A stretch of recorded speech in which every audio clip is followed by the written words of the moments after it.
Dan Carter and the Money Box by Mildred A. Wirt. Chapter 1. The Stranger in the Storm. Burying deep into the hoods of their slickers, the two Cub Scouts hastened along the darkened street.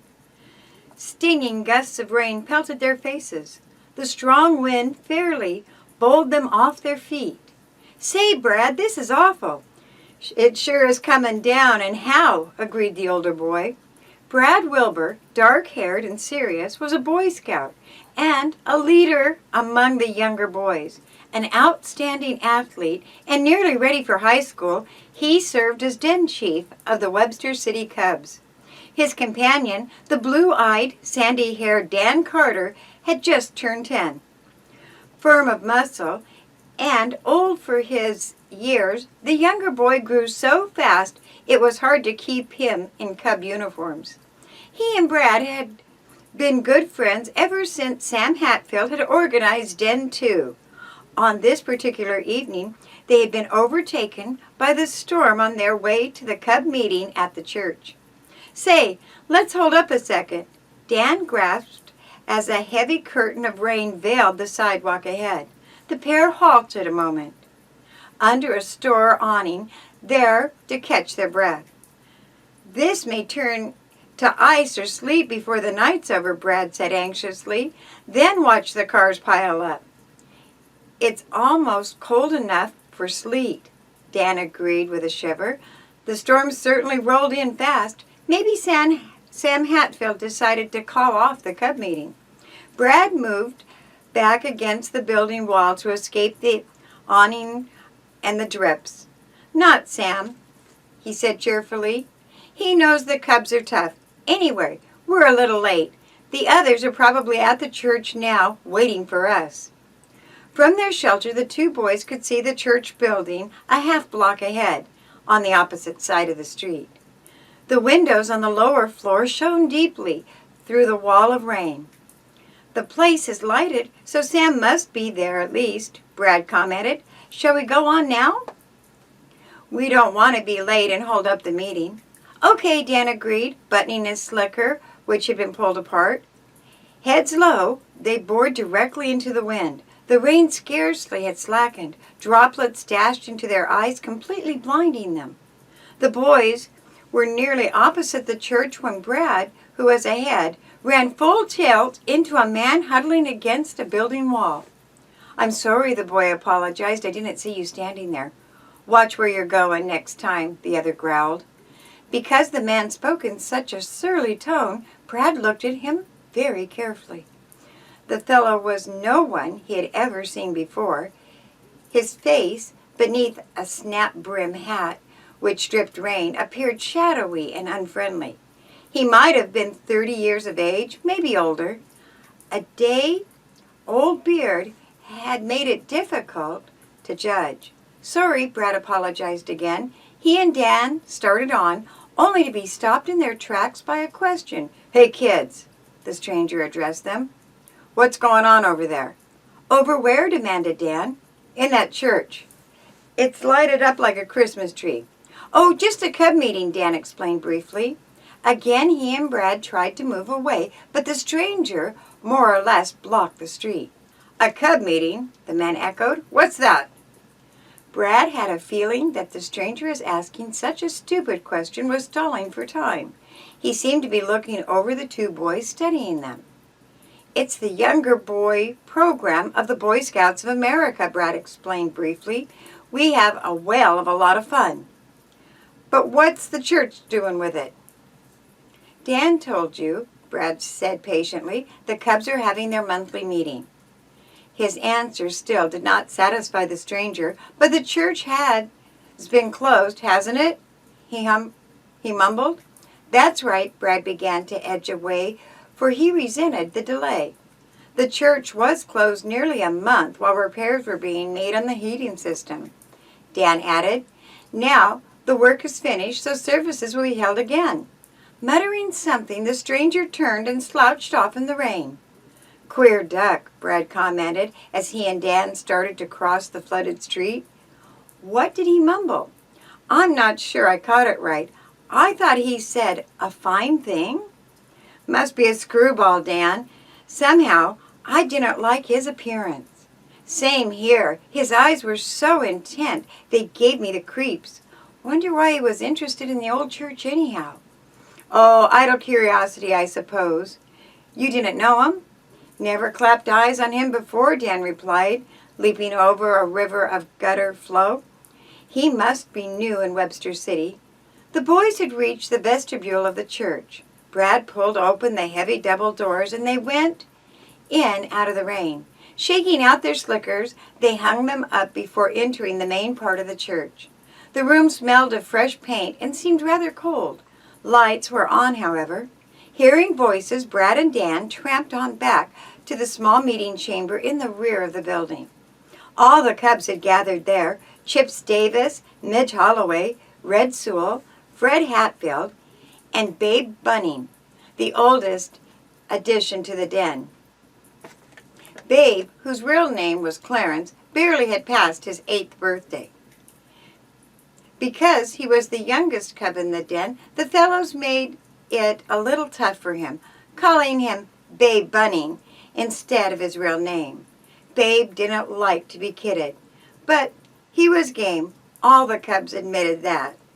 Say, we thought you guys weren't coming, Chips greeted Brad and Dan. How'd you get here anyhow? On a raft, Dan bantered, hit a lamppost on Main Street, and had to swim the rest of the way. Oh, go on, Chips laughed. I guess the storm's let up. Like fun it has, Dan corrected. Look at the rain slicing down those windows. Sam Hatfield, the assistant Cub leader, seemed unconcerned about the storm. He told the boys he had his car parked at the rear of the church. If the rain failed to let up before the meeting ended, he planned to take everyone home. And now, let's forget the storm and get down to business, he said, calling the meeting to order. We have some important matters to take up tonight. To stir their blood and start the session off, the boys gave a Cub yell. Little healthy young wolves, they howled in unison, Aquila, Weedalo, do your best. That's exactly what I hope we'll all do. That's ahead of us, our best, Mr. Hatfield emphasized as the room became quiet again. You fellows know why I called you here tonight. It's something about the church building fund, isn't it? Midge Holloway recalled. He had heard his father, one of the den dads, mention the matter at home. That's right, Mr. Hatfield agreed. As everyone knows, we need a new church or at least another wing. Now that temporary repairs have been made, the building can be kept open another year or so. Our crying need, though, is for a new building. A campaign is underway to raise funds, isn't it? Brad remarked, for Mr. Hatfield had discussed the matter with him. Yes, Brad, the church trustees have asked the Cub Scouts to pitch in and to help. What do you say, fellas? How much will we have to raise? Chips asked, running a hand through his short-cropped hair. No definite sum has been set. We'll be given a list of prospects to see. Whatever we raise will be that much to the good of the church fund. I vote we do it, said Brad. Same here, agreed Dan heartily. We use the church meeting room, so it's only fair we help 'em out a little. Midge, Red, Babe, and Fred said that they were willing to go along with the idea, even though it meant hard work. Chips gave consent by silence. Never as enthusiastic a worker as the other Cubs, he wasn't too keen over the thought of ringing doorbells. Mr. Hatfield gave the boys instructions and handed out pledge cards. Our program this month isn't entirely one of hard work, the Cub leaders said cheerfully. How many of you have read the story of King Arthur's Knights of the Round Table? 3 hands waved in the breeze and all faces brightened. We're using the King Arthur theme to dramatize important points in the Cub Crusade to strengthen the arm of liberty, Mr. Hatfield went on. We'll make our own round table, armor, spears, and maybe horses for our knights to ride. How does that idea strike all of you fellows?" "Swell!" shouted the three of the cubs. The other boys were equally excited. Eagerly they piled the Cub Scouts leaders with questions. How would the round table be made? What would they use for armor? "One question at a time," laughed Mr. Hatfield. "It would be great if we could build a huge oak table such as King Arthur and his knights used in the old days. I'm afraid it would be an ambitious attempt." "Can't we use the old dining room table?" "That's a circular one," Brad suggested. "That's what I had in mind. By the way, who knows why King Arthur used a round table?" Dan, who had read the book, had an answer. "Wasn't it so he could provide a place of equal importance to every knight?" "That's right, Dan. A round table has no foot or head. Each knight was the equal of every other knight. It's the same way here in America. One person has the same rights as the other." "When will we start making armor and spears?" asked Midge impatiently. "We'll gather together the articles we need and maybe start it at our next week's meeting.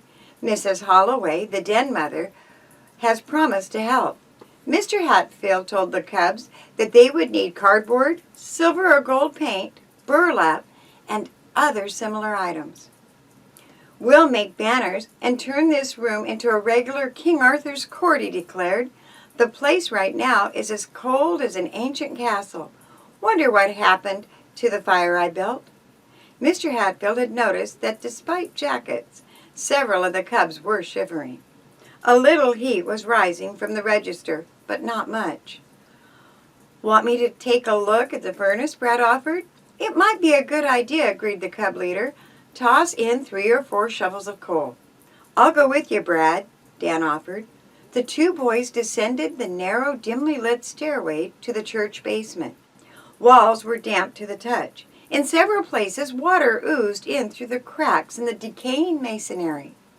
Cobwebs hung over the beams. In the semi-darkness, Dan ran into one, cringing as it wrapped silken threads about his throat. "Glug, glug," he intoned, making a strangling sound. "I'm being choked to death." "Cut it out," Brad ordered. He reached for a switch at the basement room, and it became flooded with light.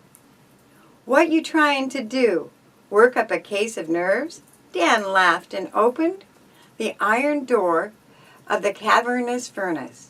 Mr. Hatfield had built a fire well, but it needed more fuel.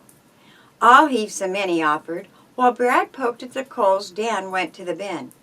The shovel had disappeared, but after hunting a while, he found it behind the bin door. Selecting smaller lumps, Dan fed the furnace 2 large shovelfuls. The coals leapt into fiery flames.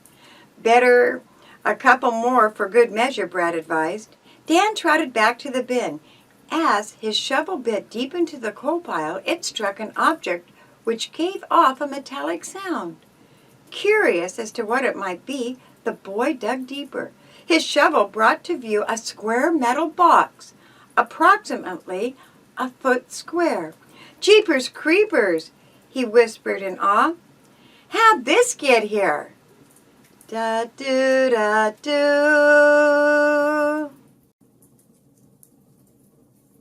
Chapter 2. The Metal Box. Stooping low, Dan lifted the metal box from the shovel.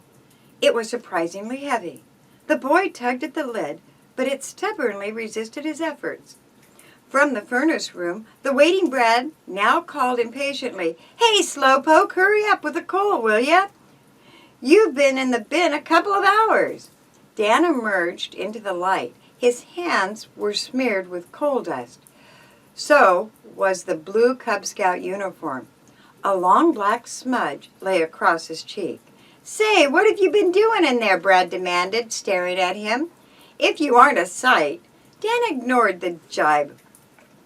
Grinning triumphantly, he thrust the metal box into the astonished Brad's hand. "Look at this," he directed. "What'd you say? Did I waste my time in the coal bin?" Brad stared at the box and then shook his head. "You found this under the coal?" he demanded, almost in disbelief. "You catch on fast," Dan grinned. "I found it under the coal. Well, what are we waiting for? Why don't we open it? Go ahead, Dan encouraged. Brad pried at the lid, but could not raise it. Stuck, he observed. At least the box doesn't seem to be locked. Determined to open it, Brad rapped one corner of the lid against the hard cement floor. The cover flew back so suddenly that an object tumbled out. Brad and Dan stared. At their feet lay a package of banknotes neatly held together with rubber bands. "Money!" Dan exclaimed. $20 notes! Must be counterfeit." "Gosh, it looks genuine enough," Brad muttered, equally dumbfounded. "And look at the rest of them here in the box." The boys counted 10 stacks of paper money. Some were in 5s and 10s, but a large portion was in $20 bills with at least a few 50s. "Say, there must be a couple thousand here," Brad said, making a rough estimate. "Maybe more." "Well, you sure did find it." Dan showed him the place in the coal bin. "How'd you suppose it got there?" he demanded. "That's what I'd like to know. Someone must have hidden it here." "Sure, but who would leave a pile of money kicking around loose? Anyone who would risk it must be crazy." "I bet a cookie someone hid it here in the empty bin." "The bin isn't empty." "Of course it isn't now," Brad said impatiently. "But you remember, the church has been closed. Coal probably was loaded here only a day or so ago. It was heaved in through the chute and no one saw the box." "Your theory's a good one," Dan admitted. "Anyway, we're rich." Brad gave a snort of disgust. "Rich, my eye. You're not such a dumb bunny as you think. We can keep this money?" "No, but if no one claims it, it will be claimed fast enough. In any case, you're not getting ourselves mixed up in anything. We'll turn the box over to Mr. Hatfield right now." "Sure, I guess you're right," Dan admitted. "I intend to show it to him. Only I thought if no one claimed the box, the money might go into the Cub Treasury or maybe the church building fund." "That's an idea," nodded Brad. "But let's not count any chickens, or rather cash. I have a hunch whoever planted the money here won't forget about it." Excited over their discovery, the two boys hastily tossed another shovelful of coal on the fire. Then, carrying the precious metal box, they took the stairways 2 steps at a time. As they burst into the Cub meeting, Mr. Hatfield was explaining the different types of armor used by the knights in the early days. One type was made of steel mesh, the Cub leader said, and his voice trailed off. "Excuse us, sir," Brad apologized. "Dan found this box in the basement. It's full of money." The Cubs would have suspected the two boys of playing a practical joke. However, Brad floored them by plumping the metal box on the table. He jerked back the lid, revealing the packages of money. "Ye gad!" shrieked Red. "It is real." "Where'd you find it?" demanded Midge, fingering one of the fat packages. "Inside the furnace?" "Would that be likely with a fire going?" Brad demanded. "Dan dug it out of the coal pile. Must be a couple $1,000 here at least." "Let's count it," proposed Fred Hatfield. Sam, who was Fred's father, had not spoken. However, very soberly, he had been examining not only the metal box, but many of the packets of money. "Do you think it's genuine, sir?" Dan asked eagerly. "I'm not an expert on money," the Cub leader replied, "but this looks like straight goods to me." "How do you suppose the box came here in the church?" Brad asked. "I haven't the slightest idea. It bothers me, though.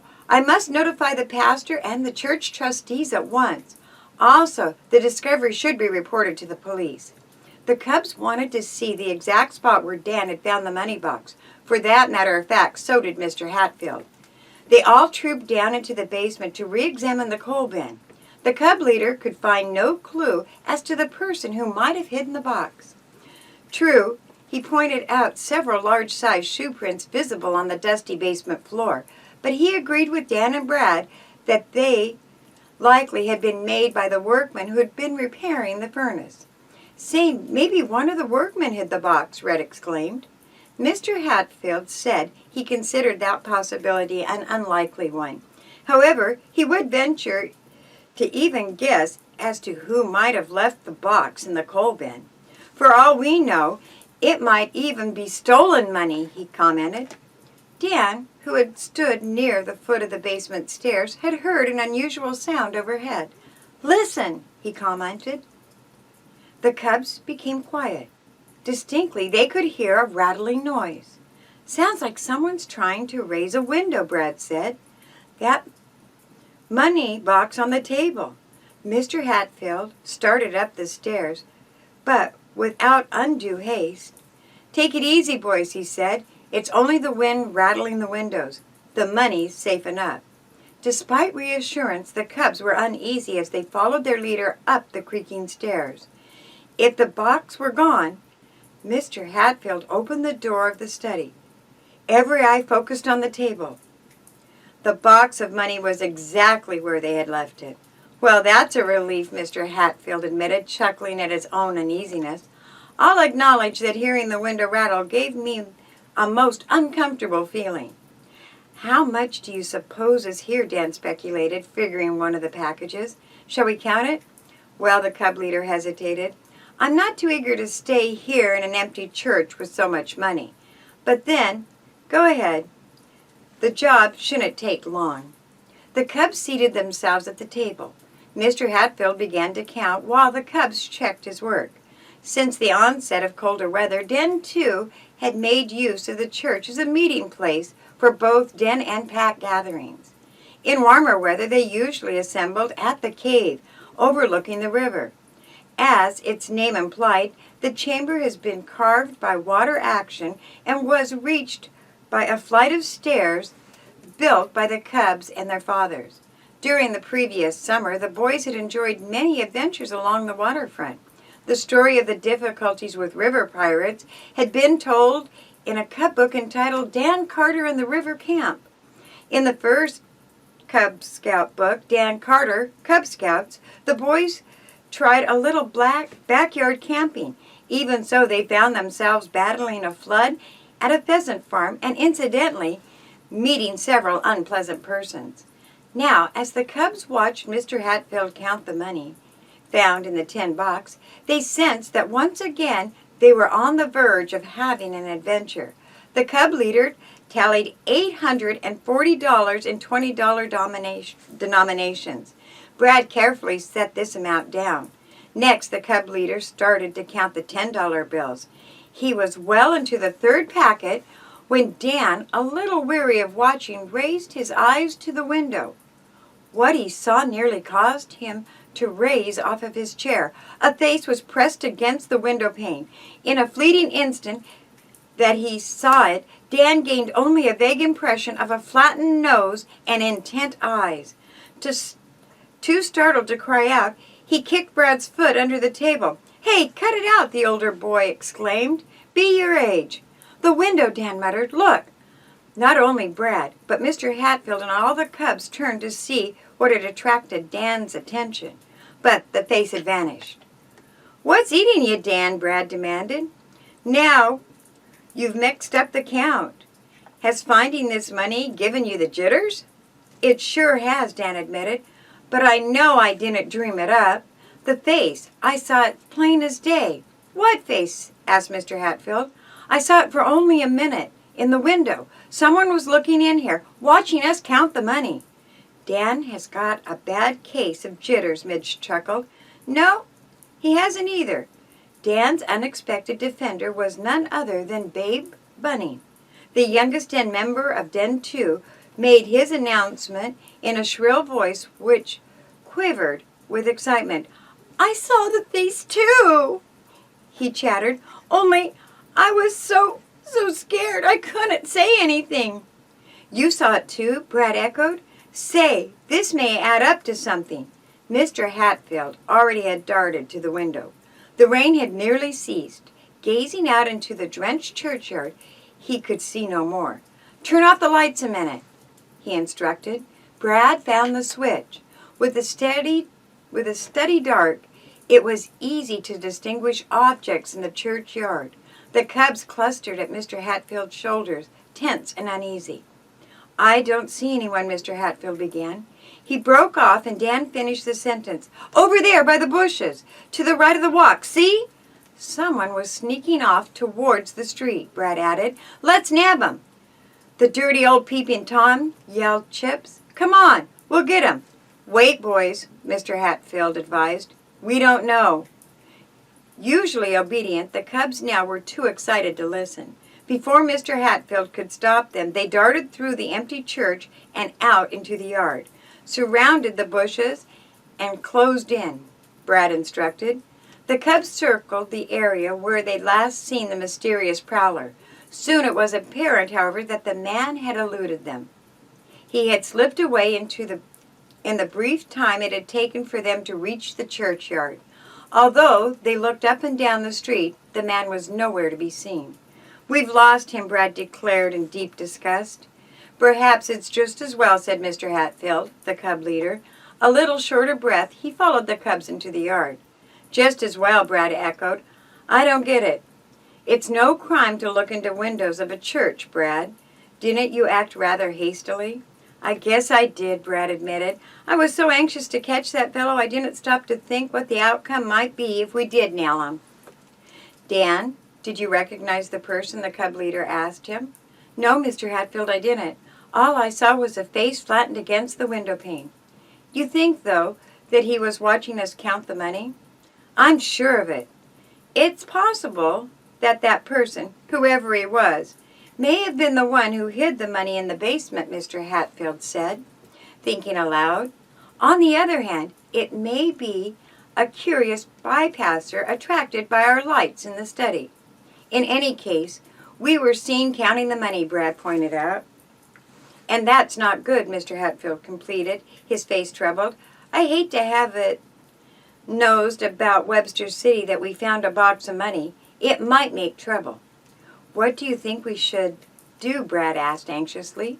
Mr. Hatfield already made up his mind. He spoke decisively. The most important thing now is to get the money box to a safe place. I'll take it home for tonight. Well satisfied with the decision, the cubs trooped back into the church to gather up their belongings. With the exception of Brad and Dan, the other cubs lived close by. The two boys were to ride with Mr. Hatfield and his son. The storm is let up now, so I'll trust the rest of you to shift for yourselves, the cub leader said. Go straight to your homes and don't stop along the way to pick up any daisies. I'll report to you in the morning as to what will be done with the money box. We'll be okay, Red said cheerfully. Sure, agreed Midge. It's only a couple of steps. Just take good care of that money box. Dan, Brad, and Fred will help me guard it, Mr. Hatfield said. I don't mind admitting I'll be relieved to turn it over to someone else for safekeeping. Before taking the box to his parked car, the cub leader carefully wrapped it in his coat. Everyone breathed a bit easier when it was out of sight and they were out of the church. Mr. Hatfield locked the money box in the rear compartment of his car. Oh, by the way, boys, just a word of caution, he said as he prepared to drive away. Until I've had a chance to report to the police, it's just as well that no one learns about the money. So I'm depending upon you to keep our discovery a secret. Da-do-da-do. Chapter 3. Jack the Runaway. Although only a misty rain now fell, street gutters raced with water, which could not be quickly carried off. In Mr. Hatfield's car, Fred, Dan, and Brad watched the slow-moving traffic ahead. Even taxicabs crept along, wary of water surfaces on the pavement. It's hard to see the road ahead, Mr. Hatfield complained. What a night.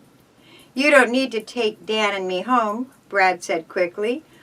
We walked to the church, and we don't mind walking back. It's no trouble, the cub leader returned. He snapped on the windshield wipers again, for a few drops of rain splattered the glass. Fact is, I'm glad to have company. Mr. Hatfield fell silent, paying close attention to his driving. From the slight frown which settled upon his face, the three boys guessed that he was worried about that money box. "It's certainly queer how it came to be in the coal bin," Dan remarked. "I nearly fell over when my shovel turned it up."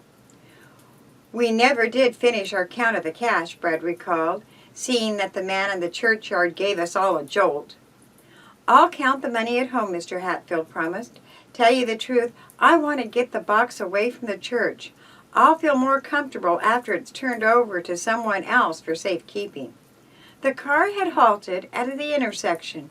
As the light turned green, Mr. Hatfield started up too quickly and stalled the engine. "The spark plugs must be damp," he complained. As the Cub Scout leader ground his foot repeatedly on the starter pedal, Dan noticed that a car directly behind had not taken advantage of the green light.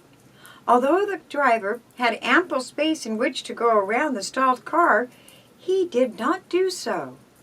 Lowering the car window, he signaled for the other automobile to pull around. Even then, it did not do so. "What's-ever's the matter with that dumb clock anyhow?" he muttered. Just then Mr. Hatfield succeeded in starting the car. Quickly he shifted gears and rolled through the intersection an instant before the light turned red again. Dan glanced back through the rear window to watch the other automobile. The driver had been caught by the red light. To Dan's astonishment, however, he ignored it, deliberately crashing. "That motorist is dizzy," he commented. "First, he waits for the green light, then he goes on the red." Mr. Hatfield turned at the next corner, heading towards the street where Brad lived. To Dan's surprise, the automobile directly behind also made the turn. "That driver sticks to us like a burr," he observed. "Say, you don't suppose—" "Suppose what?" Fred demanded as Dan broke off. "I was wondering if maybe he's following us." Mr. Hatfield glanced quickly into the mirror. At the next street, he deliberately made another turn, although it took him slightly off his route. "That other car's right behind," Dan announced a moment later. "Where do we pick him up?" Mr. Hatfield asked. "Was he on our tail when we left the church?" No one had noticed. Dan first had observed the car at the intersection. "Note down the license number if you can," the Cub leader instructed. "The car probably isn't following us, but it's just as well we have his license number." The three boys peered intently through the rear window. The license plate number could not be easily distinguished. "It's too misty outside," Dan complained. "He's dropping further back, too," Fred observed. "Must have caught on that we were watching him." "I got the first two letters and a number," Brad said, jotting it down on a scrap of paper.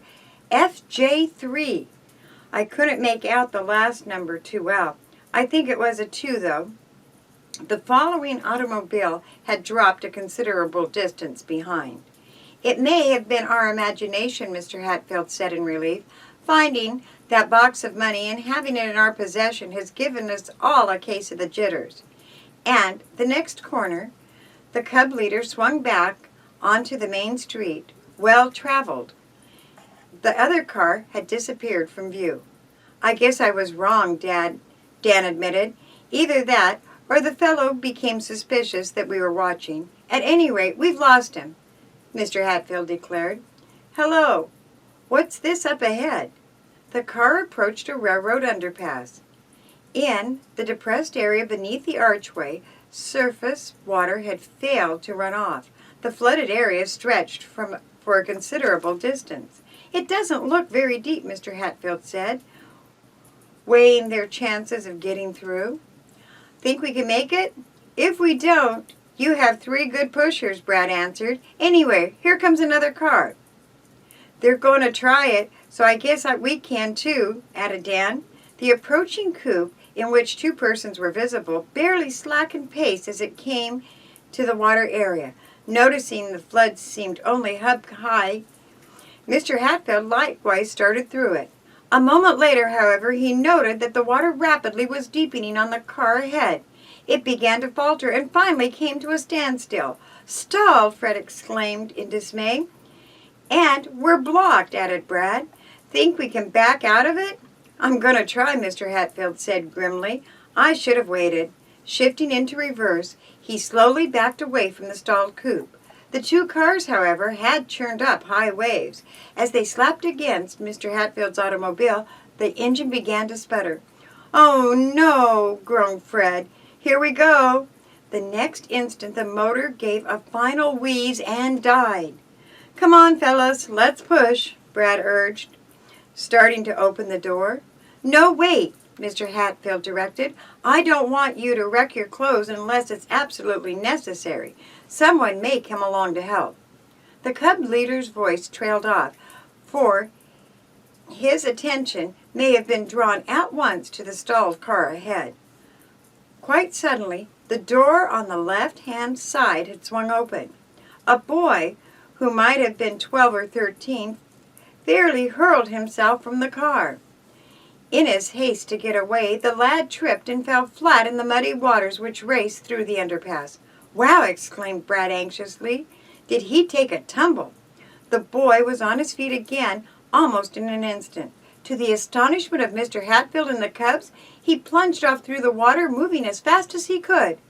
At the same time, the right-hand door of the coupe shot open. The headlights of Mr. Hatfield's car revealed the head and shoulders of another occupant of the stalled coupe, a man whom the cubs recognized as Guy Wentworth, a referee in juvenile court. "Jack, come back here," he shouted. The fleeing boy paid no heed. Mr. Wentworth then sprang from the car and started after the boy. Jack, however, had a good start and the advantage of being more agile. "Try and get me now," he taunted. "See you at juvenile court." Reaching the sidewalk, he waved diversively at the referee. Then, with a scornful laugh, he turned and darted down an alleyway between two shadowy buildings. Do, do, do, do. Chapter 4. High Water. As Mr. Hatfield and the cubs watched Guy Wentworth leap from the stalled car, "Come back here, Jack," he shouted after the fleeing boy. The lad, however, had disappeared. Mr. Wentworth splashed through the high water to the curb. Realizing that he could not hope to overtake the agile boy, he entered a drugstore, evidently to telephone the police. Upon his return a few minutes later, he paused beside the Hatfield car to talk to the Cub Scout leader. "What happened?" Mr. Hatfield asked. "Oh, Jack Phillips, one of the boys from the Child Study Institute, eluded me. I've notified the police. They may pick him up later tonight, but I doubt it. Jack is slippery as a nail." "You were taking him to the boys' industrial school?" Mr. Hatfield inquired. "No, to a private boarding home, to a woman named Mrs. Jones," the social worker replied. "Jack's a real problem." "I judge so," commented Mr. Hatfield. "He's restless and unstable. Parents are dead. He's been under our supervision more or less for 3 years now." Mr. Wentworth drew a long breath. "It's been a job, I'm telling you. Jack's always has an itch to run away and get into trouble." "I take it he didn't look with favor on the idea of being placed in a private home." "Jack likes to fend for himself," the social worker replied. "He hates restriction. That, of course, is what he needs and must have. I'm afraid, despite our efforts, he'll end up in an industrial school." "Think you'll ever see him again?" "Oh, the police will pick him up eventually," Mr. Wentworth said. "They always do. But the question is, what to do with him when he's brought back." "Well, I hope you think of something," the cub leader returned. "I hate to think of a boy being sent to an industrial school if he has any good in him at all. Jack took advantage of me when my car stalled in the high water.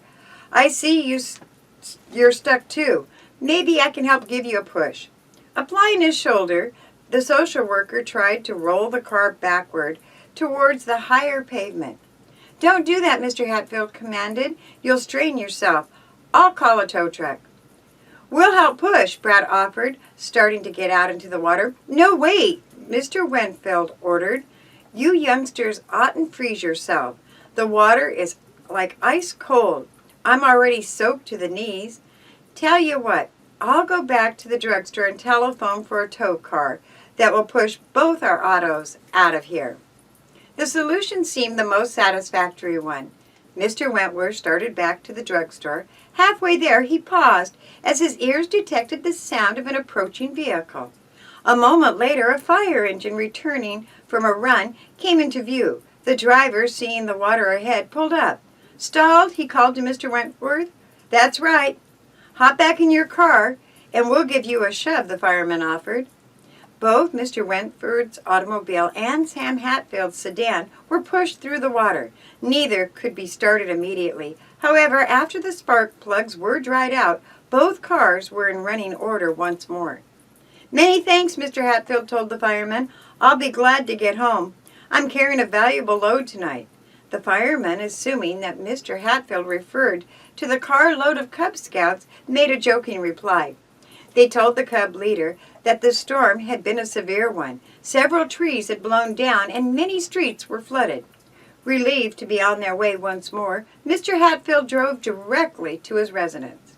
"I want to rid myself of this money box first of all," the Cub leader said. "Then I'll take you boys home."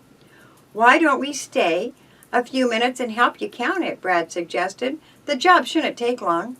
"Not a bad idea," Mr. Hatfield agreed. "Just so your folks don't worry, better telephone them and explain that you've been delayed a few minutes." The Cub leader carried the money box into the living room. While the boys were telephoning, he built a big fire in the grate. "Now, to count the money," he said when the Cubs had returned to the living room. Fred pulled the blinds. "We don't want any spectators." Fred hastened to obey. "I hope no one followed us here," Dan said uneasily. "That car—" "Oh, we lost it before we stalled out in the high water," Mr. Hatfield reassured him. "Chances are we're imagining we're being tailed anyway. Maybe only I thought, fellas, just because we found a cash box is no reason to work up a high-grade case of the jitters," the Cub leader said. "The important thing is to maintain a sensible outlook. Now let's count the money." "Right-o," grinned Dan. "Guess I did let my imagination lead me down on a race." With the blinds lowered, the boys opened up the money box. The neat packages were stacked on the dining room table. Mr. Hatfield counted while the others watched and wrote down the tally. $2,175, he announced when the last bill had been counted. "Wow, what a haul!" Dan exclaimed. "What will we do with it?" Brad asked, turning everything over to the police. "That's the only thing to do," Mr. Hatfield declared. "I'd just like to be bothered with a lot of questions tonight, though." "Why not wait until morning before calling the police?" Brad suggested. "That is, if you think the money will be safe here." "Oh, I'm not worried on that score, Brad. I'll put the box away and lock all the doors. Yes, I believe I will wait until tomorrow before notifying the police. Then they may make a thorough investigation." Replacing the money in the box, Mr. Hatfield carried it upstairs. A few minutes later, he returned empty-handed. "Where'd you hide the cash?" Fred asked his father. "Under the mattress?" "A better place than that, I hope," replied Mr. Hatfield. He did not reveal the hiding place. Brad and Dan picked up their caps, ready to leave. Mr. Hatfield again offered to take the boys home. "Oh, we can walk," Brad said quickly as the Cub leader searched for his car keys. "It's less than 2 blocks. "Sure," agreed Dan. "You stay here, Mr. Hatfield, and guard that money." Observing that the rain had ceased, the Cub leader allowed himself to be persuaded. However, he accompanied the boys to the front door. "Since you were the ones who found the money, the police probably will want to question you tomorrow," he warned. "That's okay," Dan said. "We'll be around." "I'll call the police station early in the morning," Mr. Hatfield promised. "Meanwhile, don't speak to anyone about the box or how much it contained." Dan and Brad were rather surprised that the Cub leader should mention the subject twice. "You may be certain we won't," Brad promised. "I should say not," added Dan. "All the Cubs can be trusted, I know," Mr. Hatfield declared as he bade the pair goodbye. "Well, boys, I'll see you in the morning. Good night to both of you, and no nightmares about hidden treasure." Do-do-da-do. Chapter 5. 2 Claimants. Dan was midway through breakfast the next morning when the telephone rang. "Will you answer it, please?" his mother called from the kitchen where she was frying ham. Absently, Dan reached for the instrument, which was tucked into the shelf nook beside the breakfast table. "Hello," he half mumbled, his mouth full of toast. "Is that you, Dan?" asked a familiar voice. Dan came to life then, for it was Sam Hatfield at the other end of the line. Something must be up, else the cub leader wouldn't call him so early in the morning. Like as not, the police were wanting to question him about the money box. "Dan, can you come over right away?" Mr. Hatfield asked. "Why, sure. That is, I guess so, unless Mom's got work lined up for me. Anything wrong?"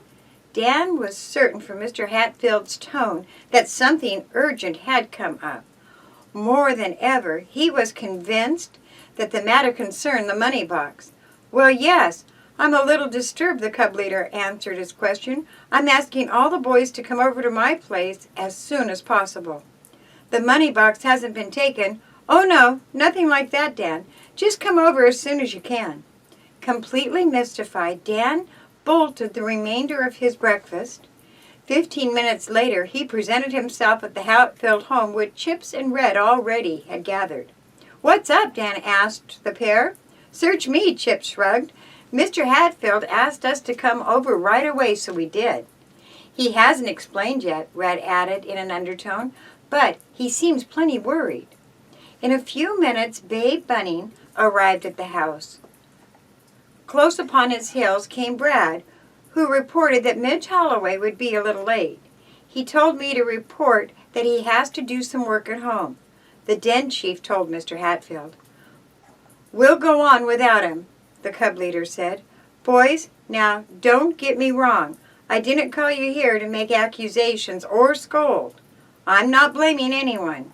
"What's wrong, Mr. Hatfield?" Brad cut in anxiously. "Well, somehow the news leaked out about us finding the money box." The cubs were dumbfounded. "Then someone must have babbled," Chips exclaimed. "It sure wasn't me." "Or me," echoed Red. "I can't understand how anyone would blab the secret," said Brad slowly. "Every cub has a real ideals, or he wouldn't be in the organization. Cubs are square. They keep their promises. And we all promised not to mention the box until after you had time to talk to the police about it." "That's right," Mr. Hatfield agreed. "You put it well, Brad. I can't believe either that anyone would tell, at least not intentionally."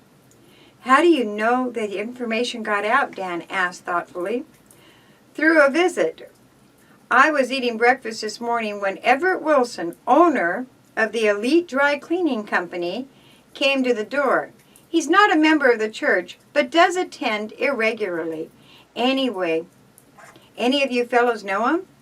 All the cubs except Babe shook their heads. "I know him when I see him," Babe said. "We take our dry cleaning to his place. We're quitting, though. Last time my dad left a pair of trousers there, he shrunk 'em an inch and wouldn't make good." "You say Mr. Wilson heard about finding the money box?" Dan asked the cub leader. "It's worse than that. He's not only heard about it, but he's put in a claim for the money." "But how did he happen to hide it in the coal bin?" Dan demanded in perplexity. "That's what I asked him. He didn't have a very satisfactory answer. Furthermore, he wasn't able to tell me how much he had in the box." "Then maybe it wasn't his," Chips explained. "I thought of that right away, Chips. I had a feeling that perhaps he was putting in a false claim. At any rate, I refused to turn the money over to him." "Have you called the police yet?" Dan questioned. "Yes, I telephoned the station immediately after Mr. Wilson was here.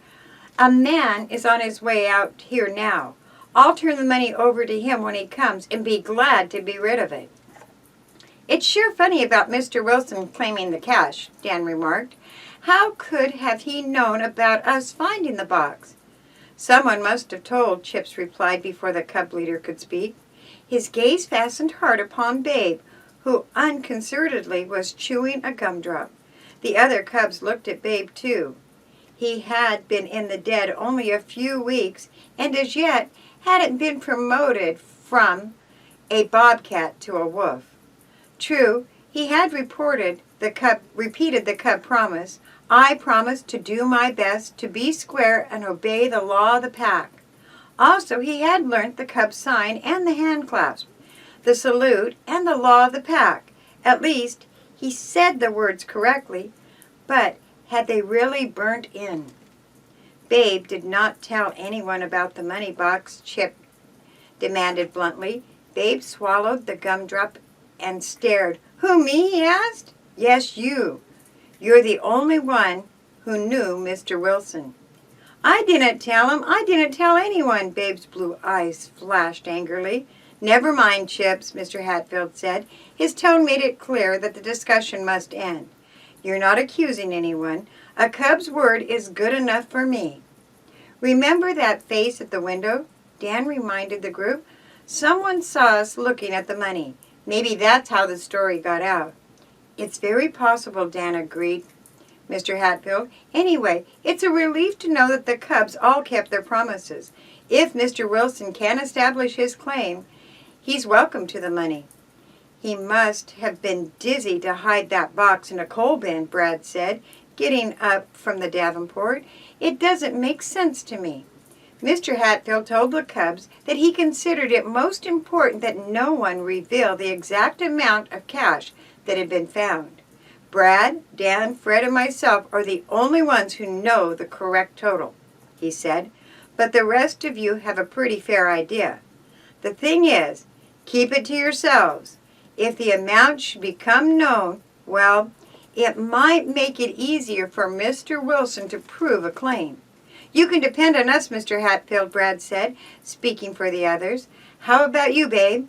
Oh, sure, the youngest member of the den returned carelessly. I forgot how much it was when we counted it at the church. Midge isn't here, but I'll stop at his house and warn him, Dan offered.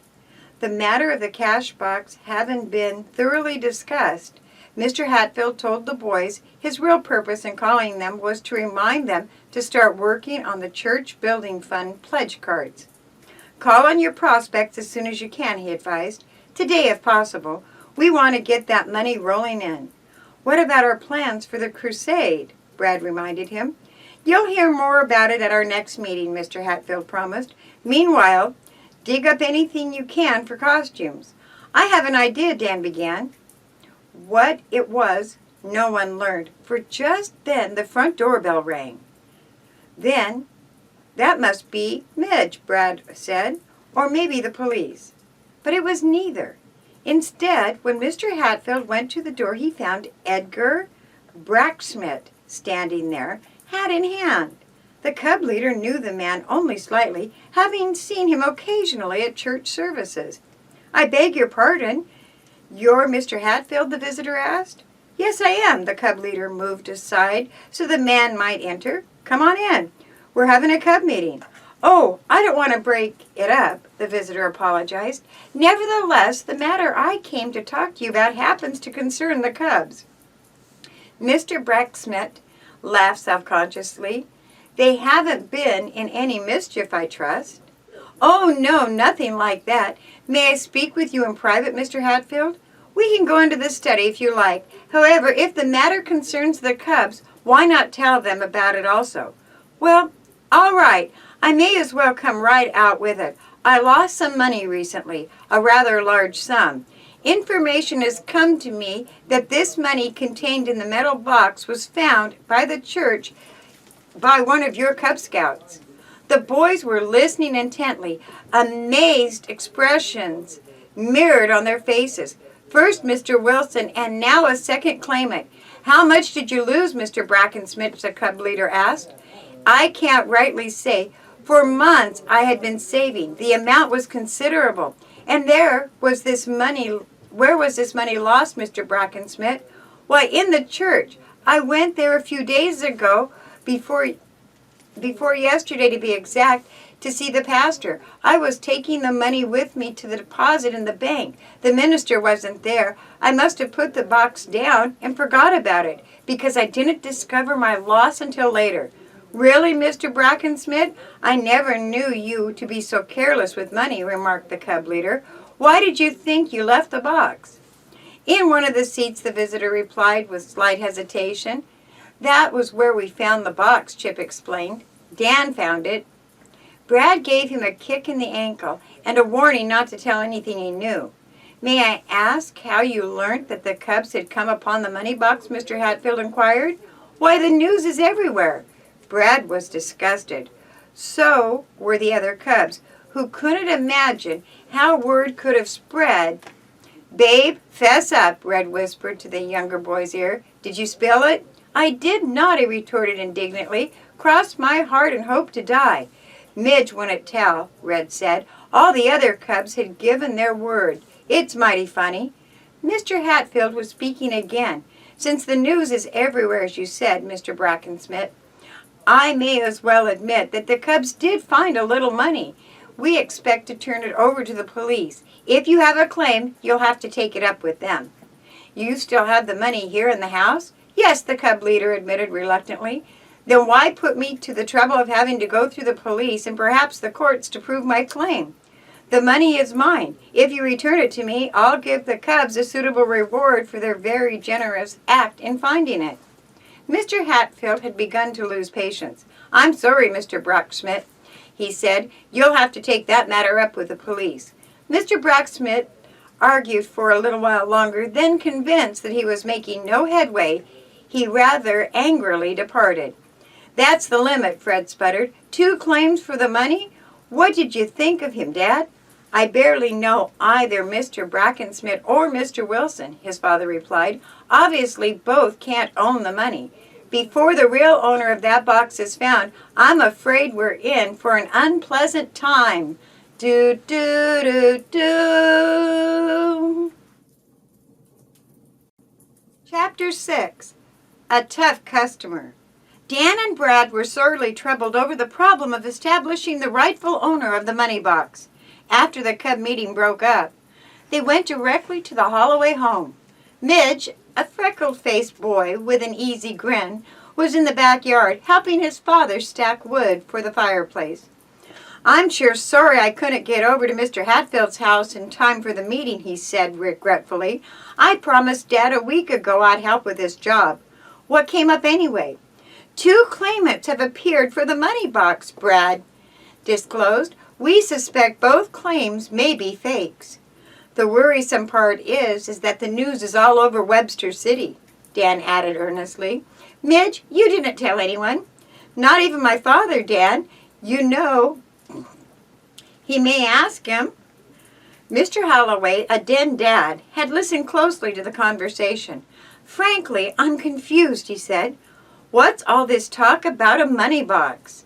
Now that the secret was out, Mr. Hatfield had released the Cubs from their promise not to discuss the matter.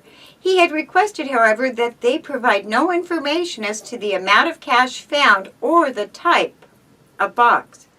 Accordingly, Dan and Brad disclosed all but a few of the vital facts.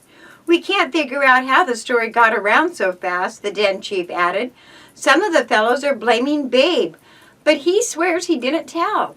"Babe hasn't been in the organization long," Mr. Holloway replied thoughtfully. "He's a dependable kid, though. I'd take his word for it any day." "If the Cubs didn't tell, it seems funny that how did it happen?" Dan remarked. "It must have been that man was peeking in the window." He and Brad stood around a few minutes watching Mid stack wood. Then, aware that it was getting on towards noon, they decided to make a call or two on the church building fund prospects. "Where do we go first?" Dan asked, consulting a list of names Mr. Hatfield had given him. Brad studied the prospects. "How about hitting Atwood Merrimack?" he proposed. "Who's he, Brad?" "President of the Merrimack Bakery and one of the richest members of our church. He usually makes fairly large donations, but has the reputation of being a little close." "We'll go to work on him. What's he down for on the list for, Brad?"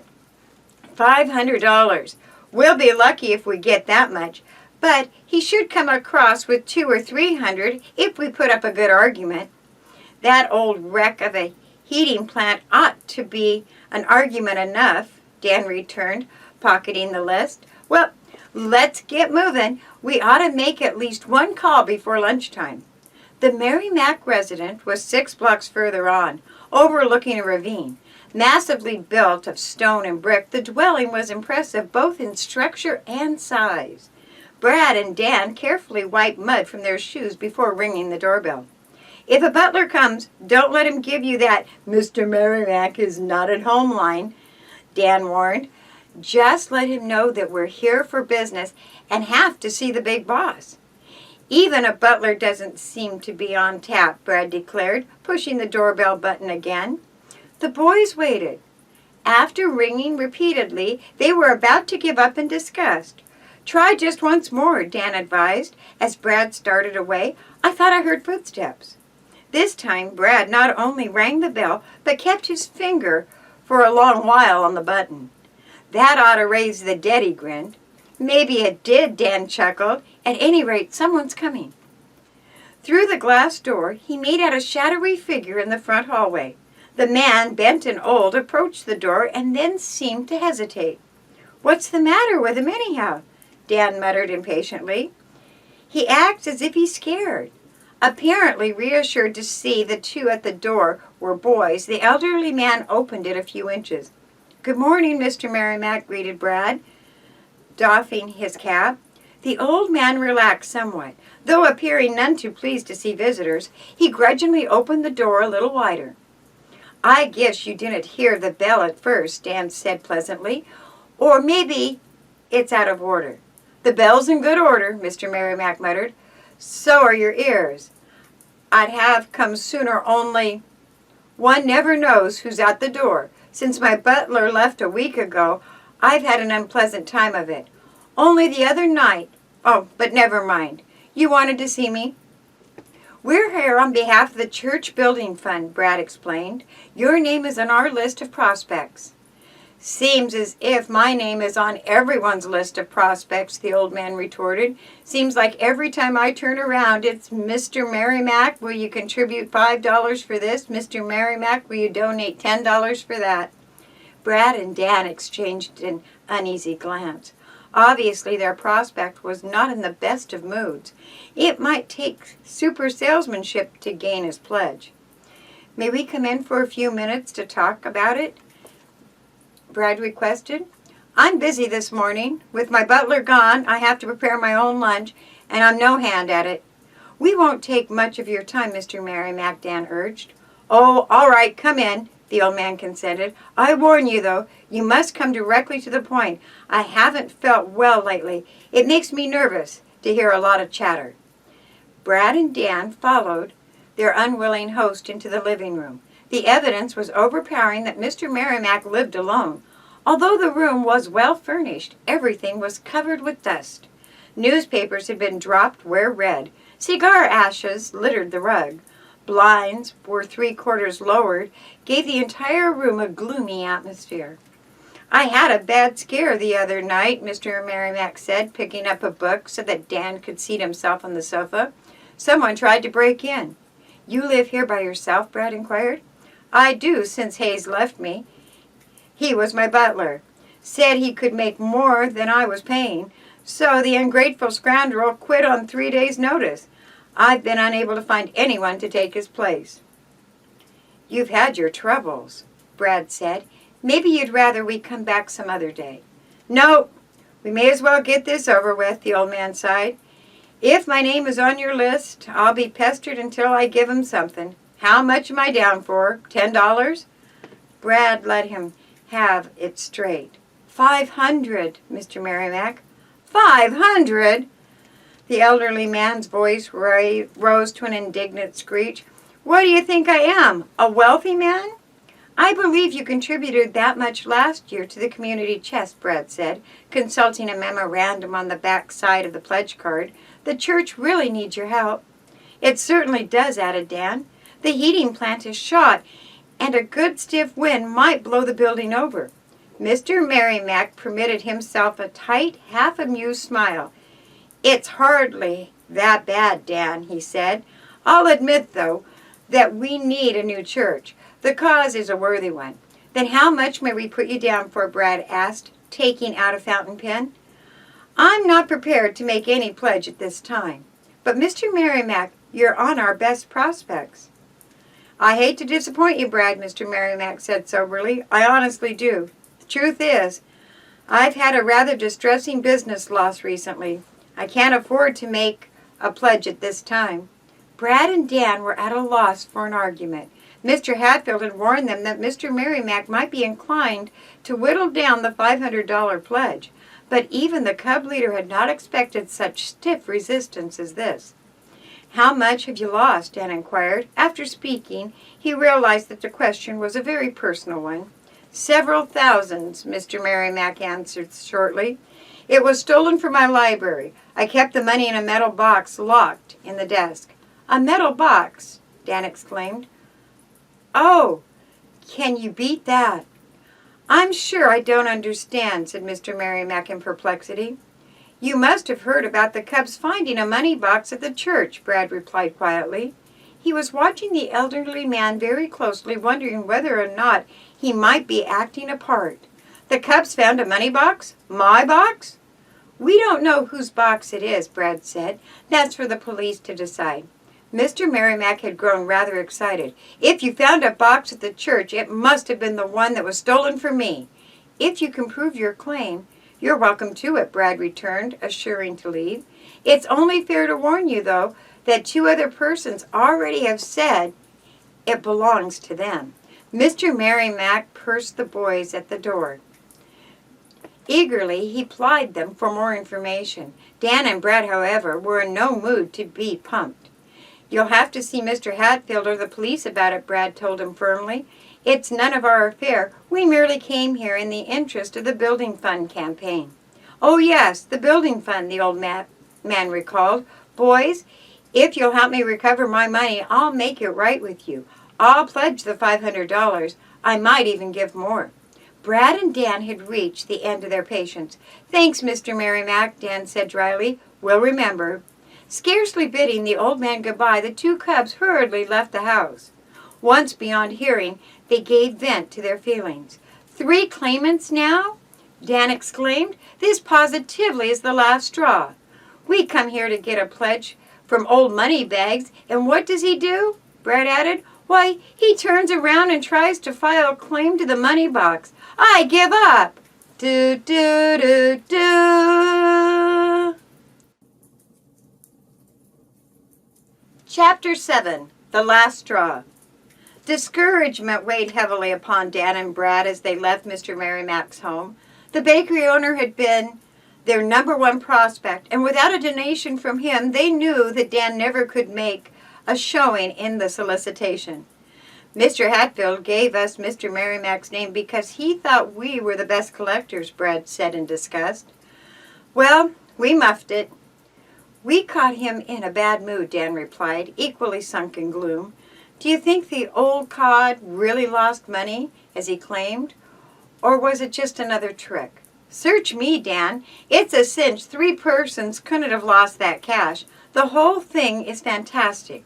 I almost wish we hadn't found that box, Brad. So do I. It's going to make a peck of trouble. Well, what do we do now? Report to Mr. Hatfield? May as well. He ought to know about Mr. Merrimack's claim, if it should prove phony. The boys found the cub leader in his front yard raking leaves. Leaning on his rake, he listened intently to their account of what had happened at Mr. Merrimack's place.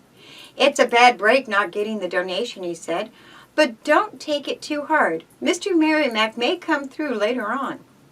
As for the claim that the money box belongs to him, well, I don't know about what he thinks that could be the reason why. That's probably just another fake claim, Brad declared. Well, was he able to tell you about the amount of money in the box? He said it was several thousand, Brad answered. You didn't ask him to be more definite or to furnish a description of the money box? No, Dan and I were too disgusted. We left as quickly as we could. Mr. Merrimack probably will come to see me, the cub leader responded. Picking up a basket of leaves, he started with it towards the street. Just then a black police car pulled up to the curb. Mr. Hatfield put down the basket and went to meet the police officer. We have a report that you're holding a box of money found by some of the Cub Scouts at the church," Sergeant Billings addressed Mr. Hatfield. "That's right. Come into the house and I'll turn it over to you. First, though, meet Dan Carter and Brad Wilbur. They're the ones who found the box." "Dan did," Brad corrected. "I just happened to be around." "How are you boys?" Sergeant Billings said heartily. He began to pose friendly but pointed questions which Brad and Dan answered to the best of their abilities. "Don't worry about the finding the rightful owner of the box," he reassured them. "We'll get to the bottom of it in short order. By the way, you didn't happen to find a blackjack or a pair of brass knuckles alongside the box, did you?" "Oh, no, sir," Dan returned, surprised by the question. "It might be smart to let that impression get around," the sergeant chuckled. "Catch on? You mean if folks thought that by claiming the box they would get tangled with the law, they might not be so quick to say it's theirs?" Brad demanded. "That's the idea, kid. I don't want the Cubs to become involved in any further in this matter," Mr. Hatfield said, speaking decisively. "That's why I called the police. I want to rid us of that box and all responsibility." "Fair enough," rejoined Sergeant Billings. "Just lead me to the box. I can't guarantee, though, that you won't have the newspaper reporters on your neck when the story gets out. I'll have to make a report, you know." "I suppose so," Mr. Hatfield admitted, leading the way to the house. "Well, we'll keep the Cub Scouts out of it as much as possible." In the living room of the Cub leader's home, he was offered the sergeant a chair and then excused himself. "I have the money box hidden upstairs," he said. "Wait, and I'll fetch it." Mr. Hatfield was gone a long time during his absence. Dan and Brad told Sergeant Billings everything they knew about the money box. They even mentioned the mysterious face at the window and gave the officer the license number of a car which they thought had followed Mr. Hatfield's auto on the night of the storm. "Your imagination probably tricked you on that one," the sergeant said, noting down the number, "but I'll check anyhow. By the way, have you heard whether or not the ward of the court, Jack Phillips, ever was caught?" Brad inquired. "We've been looking for him," the sergeant replied. "So far he's eluded us. Jack is slippery, but we'll get him back in time." "How old is he?" Dan asked curiously. "About 12, maybe a bit younger. He's wise, though, in the ways of the world. We think he's still around here unless he's hitchhiked to another town. He may be hiding out in a marsh or along the waterfront." "How does he manage to live?" Brad questioned. "Oh, Jack's an old hand at getting along. The boy has good stuff in him, but he's made us a lot of trouble. He can't stand confinement." While the Cubs talked, Fred Hatfield came into the house. He, too, had been calling on building fund prospects and reported that he obtained pledges totaling nearly $120. "You did better than we did," Brad congratulated him. "Just luck," Fred returned modestly. "Tomorrow I'll probably get a lot of turndowns. Say, where's Dad?" "That's what we're wondering," Dan replied, glancing at the wall clock. Already Mr. Hatfield had been upstairs more than 10 minutes. "He went after the money box," Brad explained. "I don't know what's keeping him." At that moment, Mr. Hatfield came hurriedly down the stairways. The Cub saw at once that he didn't have the money box. "Fred," his father said, pausing at the bottom of the stairs, "you didn't by chance dig into the lower drawer of my desk?" "Why, no, Father," his son answered in surprise. "Then the worst has happened. The money box is gone." "Gone?" Fred demanded. "How could it be? That's what I can't understand, unless perhaps your mother put it away somewhere." Mr. Hatfield went quickly to the kitchen to talk to his wife. However, as he had feared, she had not removed the box from his desk drawer. During the conversation, Sergeant Billings had listened without comment. He now asked to inspect the desk in the upstairs study. "You didn't have the box in a very safe place," he commented. "Apparently the drawer wasn't even locked." "It has no key," Mr. Hatfield admitted. "I thought the box would be safe enough until I could turn it over to the police." "How many persons have been in the house since you brought the money box here?" the sergeant questioned. "Well, quite a few. all of the cubs except Midge. Then Mr. Wilson came, and Mr. Bracksmith," added Brad. "He didn't go upstairs, though, and neither did Mr. Wilson." "No one did except the members of his own family," Mr. Hatfield said earnestly. "I know that neither Fred nor my wife touched the box. And what became of it?" "How much did it contain?" $2,175. Sergeant Billings whistled softly.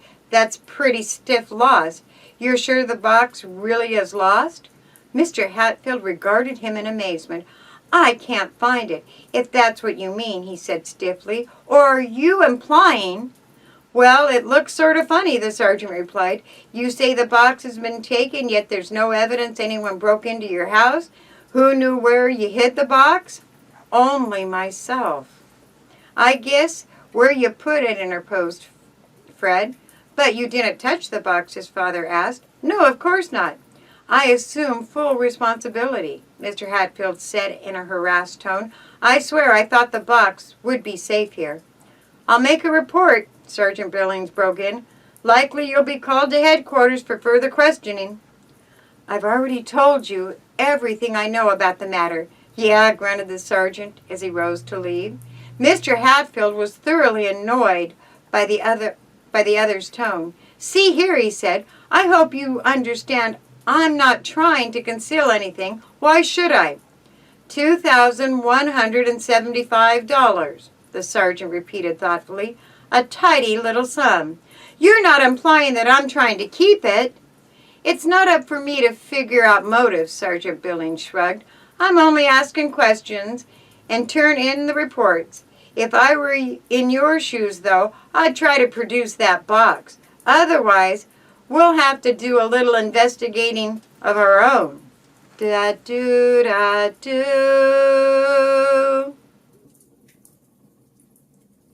Chapter 8. Round Table Plans.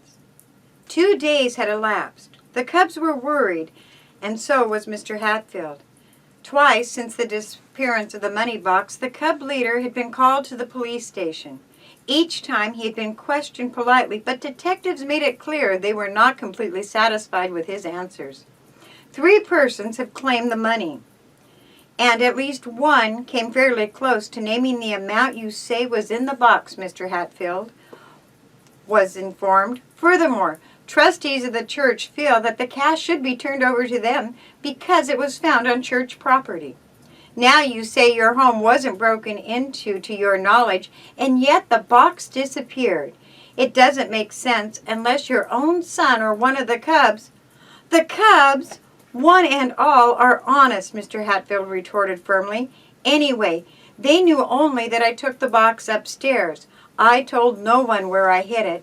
So let's keep them out of this." The police had been quite decent about questioning the boys. Even so, the cubs felt that they were involved. Dan especially considered that by finding the box he had brought trouble upon Mr. Hatfield and the den. "Why did I have to go digging into the coal pile anyway?" he berated himself. "We wouldn't be in this mess except for me." "Nonsense, Dan," Mr. Hatfield chided. "I'm glad you found that box. Furthermore, we'll not waste valuable time worrying about the matter. The police are free to make any investigation they wish. We'll cooperate." The cub leader kept the cubs so busy that they had little time to think much about the missing money box. In addition to soliciting funds for the church, they worked almost daily on their plans for King Arthur's Knights of the Round Table. Den 1 in Webster City also would take part in the crusade program. At the end of the month, the 2 dens expected to unite their efforts for a gigantic knighting ceremony. Prizes were to be awarded, the den putting on the best display of talent. In a determined effort to beat their rivals, the boys of Den 2 assigned themselves a full schedule of work. Aided by their mothers, the cubs constructed armor of cardboard. The carefully cut pieces were painted with aluminum, bronze, and gold. Red and Chip decked themselves out in a meshy-type trappings, fashioning garments of burlap which they painted in metallic colors. Next, the cubs designed shields and mounted cardboard spears on the ends of broomsticks. "If we have time, I'll make myself a cardboard horse," Brad announced. "Also, we ought to have some painted banners to hang on the walls. Then this place will look like a regular Knights Hall." Temporarily, the cubs were using the church study as a meeting place. When the weather turned warm again in the spring, they planned to resume sessions in their own quarters, the cave high over the river. Brad had made his own suit of armor by sewing small roofing discs onto burlap. The cubs, frankly envious, acknowledged the job as the best turned out. "I could make a good suit, too, if I had some of those discs," Mitch Holloway remarked. "Where'd you buy 'em, Brad?" "I didn't. Saw a bunch of 'em lying on the ground near a new house that was being built. I asked the contractor if I could have 'em, and he said I could." "Say, are there any more of those discs?" Dan demanded eagerly. "I guess so. I didn't take them all." "I want some," piped up Babe. "So do I," Chips chimed in. "Lead us to 'em, Brad." "It's a long hike from here," the older boy replied dubiously. "Fact is, to get there, we'd have to hike a couple of miles going and coming. It's right at the edge of the marsh." The information temporarily dampened the enthusiasm of the cubs. Then Dan spoke up. "Well, why don't we get going? It's a good day for a hike. If we had more of those roofing discs, we could turn out armor that would look like the real thing. And we might win first prize," Fred said, his interest rekindled. "What do you think about it, Dad?" "Let's take it to a vote," his father returned. "All in favor of a hike, say aye." Every cub voted to go. "When do we start?" Dan asked impatiently. "If we don't make it today, those discs may be gone." "That's right," Brad agreed. "Even when I was there, not many were kicking around." "Brad, you're sure it's all right to take the discs?" Mr. Hatfield asked. "Yes, the contractor told me I might have all that were lying around." Reassured, the cub leader agreed with the boys that no time should be lost in hiking to the site. "We might have a wiener roast, too," he proposed. "On the way, we'll pass a store and buy whatever we want." The cubs quickly put away the cardboard and paint. All were dressed warmly enough for the hike except Babe, who had to be sent home for sturdy shoes and a heavier jacket. The youngster was back to the church in 10 minutes. However, his pockets were bulging. "Now, what have you got?" Chips asked suspiciously. Babe grinned and produced several crushed cookies and an apple. "You and your appetite," Chips muttered, shaking his hands. "Why don't you just grow up?" Babe refused to take offense. "I thought I might get hungry on the way," he defended himself. "You're always hungry," Chips retorted. "If you'd spend less time feeding your face and more time studying the rule book, maybe you'd be promoted to wolf rank." "Cut it out, Chips," advised Brad, who had overheard the remark.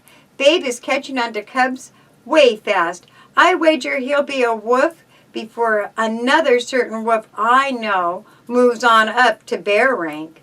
"Now who's rubbing it in?" Chips complained. "I'm working hard and you know it." Sure, Brad said, giving himself a friendly clap on the back.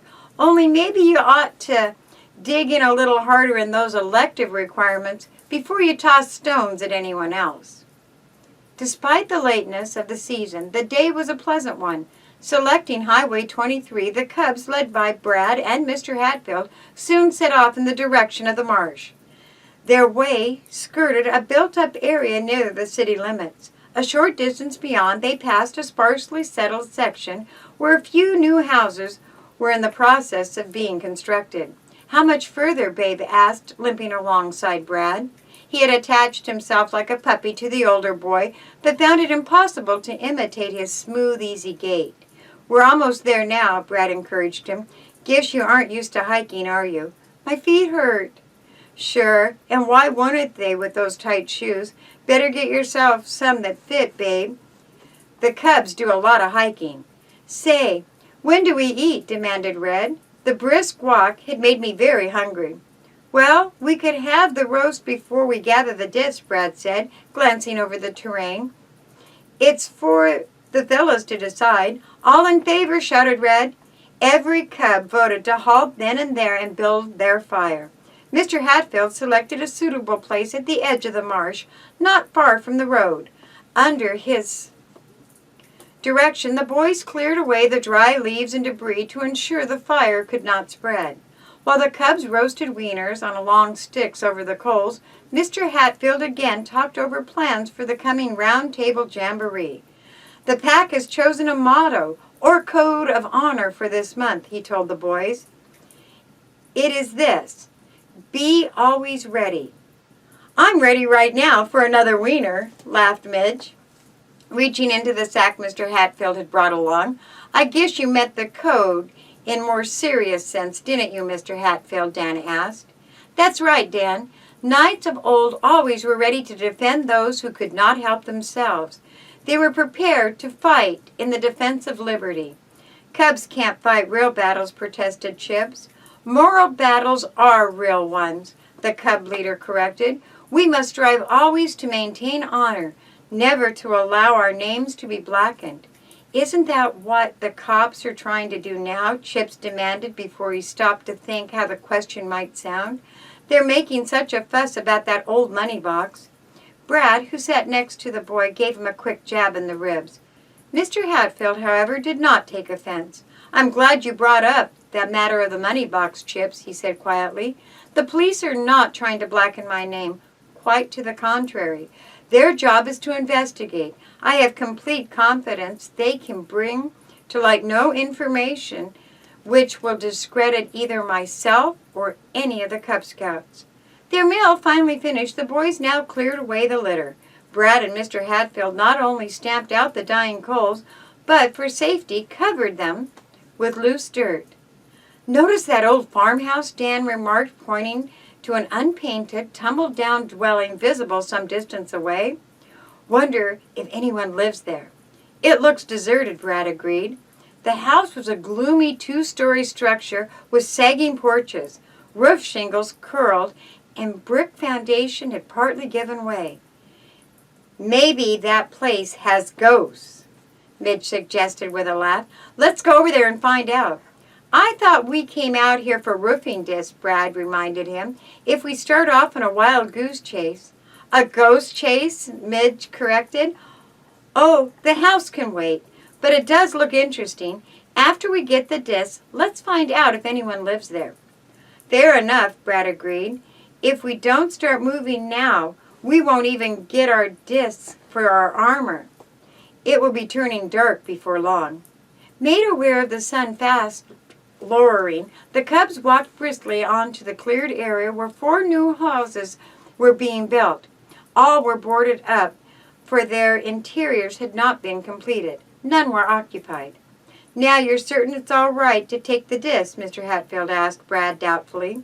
We don't want to get in trouble. The contractor said I could have them all. I only took enough for my own suit of armor. In that case, go to it, boys, Mr. Hatfield said. While you're gathering discs, I'll look at the houses. The discs were scattered over a large area, half buried in the moist earth. Brad helped Babe, who was less agile than his companions. With 6 boys and a scarcity of metal discs, it became a race to see who would get enough for a suit of armor. If we come out short, maybe we can buy a few at a roofing supply place, Dan commented. Here's another. In reaching to pick up a disc amid a pile of boards and broken brick, he noticed that a cellar door of one of the houses stood slightly ajar. Say, fellas, he exclaimed, this house is unlocked. Then we can go through it, shouted Chips, hurrying over. Hold on, Brad stopped him. These houses are supposed to be locked. I had permission to take discs, not lead a mob through any of the buildings. Oh, it won't hurt just to peek inside, Chips protested.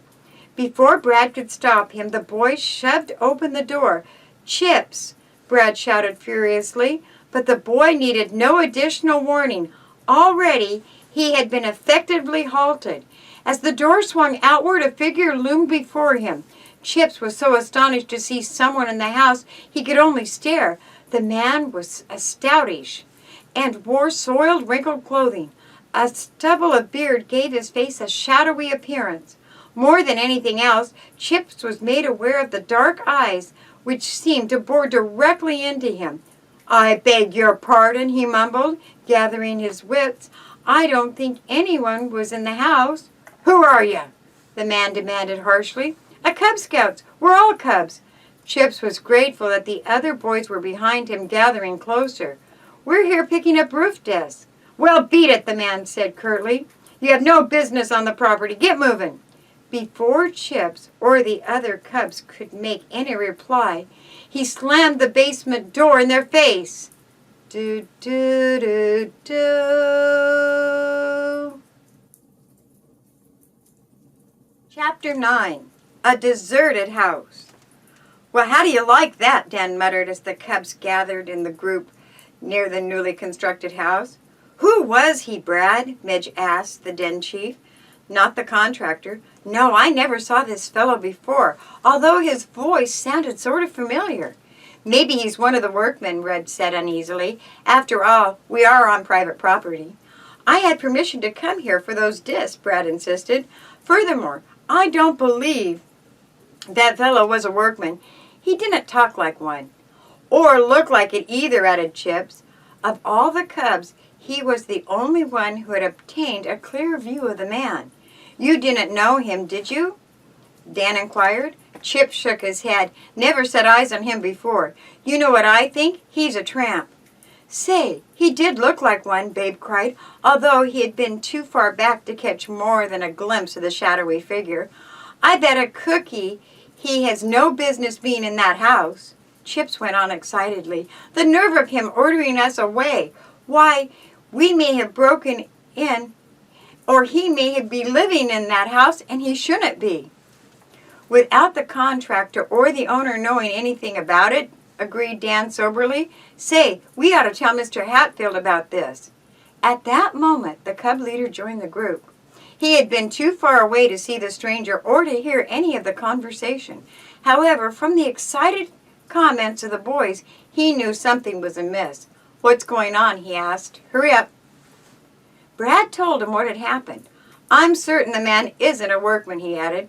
We think he must be a tramp who broke into the house and is camping there. Mr. Hout noted a nearby sign which bore the name and telephone number of the contractor who had built the dwellings. I'll telephone him as soon as we get back to Webster City, he announced. These houses are supposed to be boarded up. We have no authority to order anyone away, so we'll just clear out.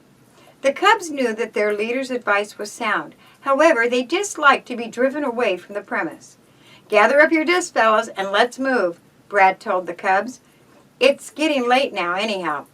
In the act of tying his plunder into a knapsack made from his sweater, Dan glanced towards the basement window of the new house. Look, Brad, he commented. That guy's standing there watching us. I don't like it, the older boy muttered. Mr. Hatfield's right. This is no place for us. We ought to be a match for him. That's not the point, Brad urged. For all we know, he might be a criminal and armed. He looks like a tough customer. Face is sort of familiar, too, Dan said thoughtfully. Where have I seen his face before? Nowhere that I can recall. I've seen him someplace, Dan insisted, or at least he reminds me of someone. I got it! You got what? Brad demanded. I know where I saw that fellow. We? Sure. Don't you recall that night of the rainstorm on our way to the church? The stranger who asked us what was going on out there? That's the guy. Brad glanced quickly towards the window. The man, however, had stepped back beyond view. He reminds me a little of that fellow, Dan, the den chief said thoughtfully. All the same, I wouldn't say it's the same person. Well, they look alike, Dan insisted. I didn't care much for the fellow's appearance when we met him in the rain. Coming, boys? Called Mr. Hatfield. Dismissing the stranger from their minds, Brad and Dan hastened to catch up with the other Cubs. As they hiked towards the main road, Mr. Hatfield mentioned again that he would call the contractor as soon as he arrived at home. I want to tell him that we picked up the roofing disc, he said. I'm sure it's all right, but we'll double check. Then I'll tell him about the tramp in the house. He could do considerable damage, Red remarked. Why, he might even start a fire that would destroy the house. Say, we haven't forgotten about exploring that haunted house, have we? Chip suddenly demanded. From the main road, a weed-choked narrow lane led towards the unpainted house, which stood on a curving rise of land. Shutters hung at rakish angles, and the place had every appearance of being deserted. "Do we have time, Mr. Hatfield?" asked, looking at his watch. "Oh, it won't take more than a couple minutes," Chips insisted. "Sometimes your minutes are pretty long, Chips," the cub leader laughed. The other boys also were eager to inspect the old house, so finally Mr. Hatfield consented. "This would be a spooky place at night," Midge declared as they started up the lane. "I'd hate to live so near the marsh. Imagine building new homes out here." "Land is cheap in this area," Mr. Hatfield explained. "Then Webster City is growing to the south. In a few years this section may be built up solidly." The land near the old house was ragged with frosted stubble growth. Some distance away ran a tiny creek, screened by reeds and rushes. "Must be good hunting and fishing around here," Brad remarked. Walking over broken, uneven ground, the cubs approached the dilapidated house. Its windows, streaked with dirt from the recent rain, seemed to stare at them. "Wonder how long this place has been deserted," Dan speculated. "Not long, that's certain," replied Mr. Hatfield, glancing about at the untidy yard. "In fact, I wonder—" "Oh, look at the old-fashioned iron kettle," Chips broke in without giving the cub leader the opportunity to complete his remark. "And the old well that turns on a crank." "It's not the well that turns on the crank," Bright Boy Red laughed. "Well, you know what I mean," Chips growled. "That's how the bucket is lifted." "Let's have a drink." "Better not," advised Mr. Hatfield. "This water may be safe, but we have no way of being sure." The cubs raised and lowered the well bucket several times, but did not take a drink. Dan went over to look at the big iron kettle, which in the days past evidently had been used for the boiling of applesauce or maple syrup. To his surprise, he noted that the ashes beneath the blackened container were faintly warm. "Say, maybe this place isn't deserted after all," he exclaimed in alarm. "Someone's been using this kettle recently." Babe Bunny, unmindfully of Dan's discovery, had pulled a box to a position beneath the kitchen window. Flattening his nose against the pane, he peered inside. "And someone's been using this house," the boy intoned. "In fact, she's here right now." Do, do, do, do.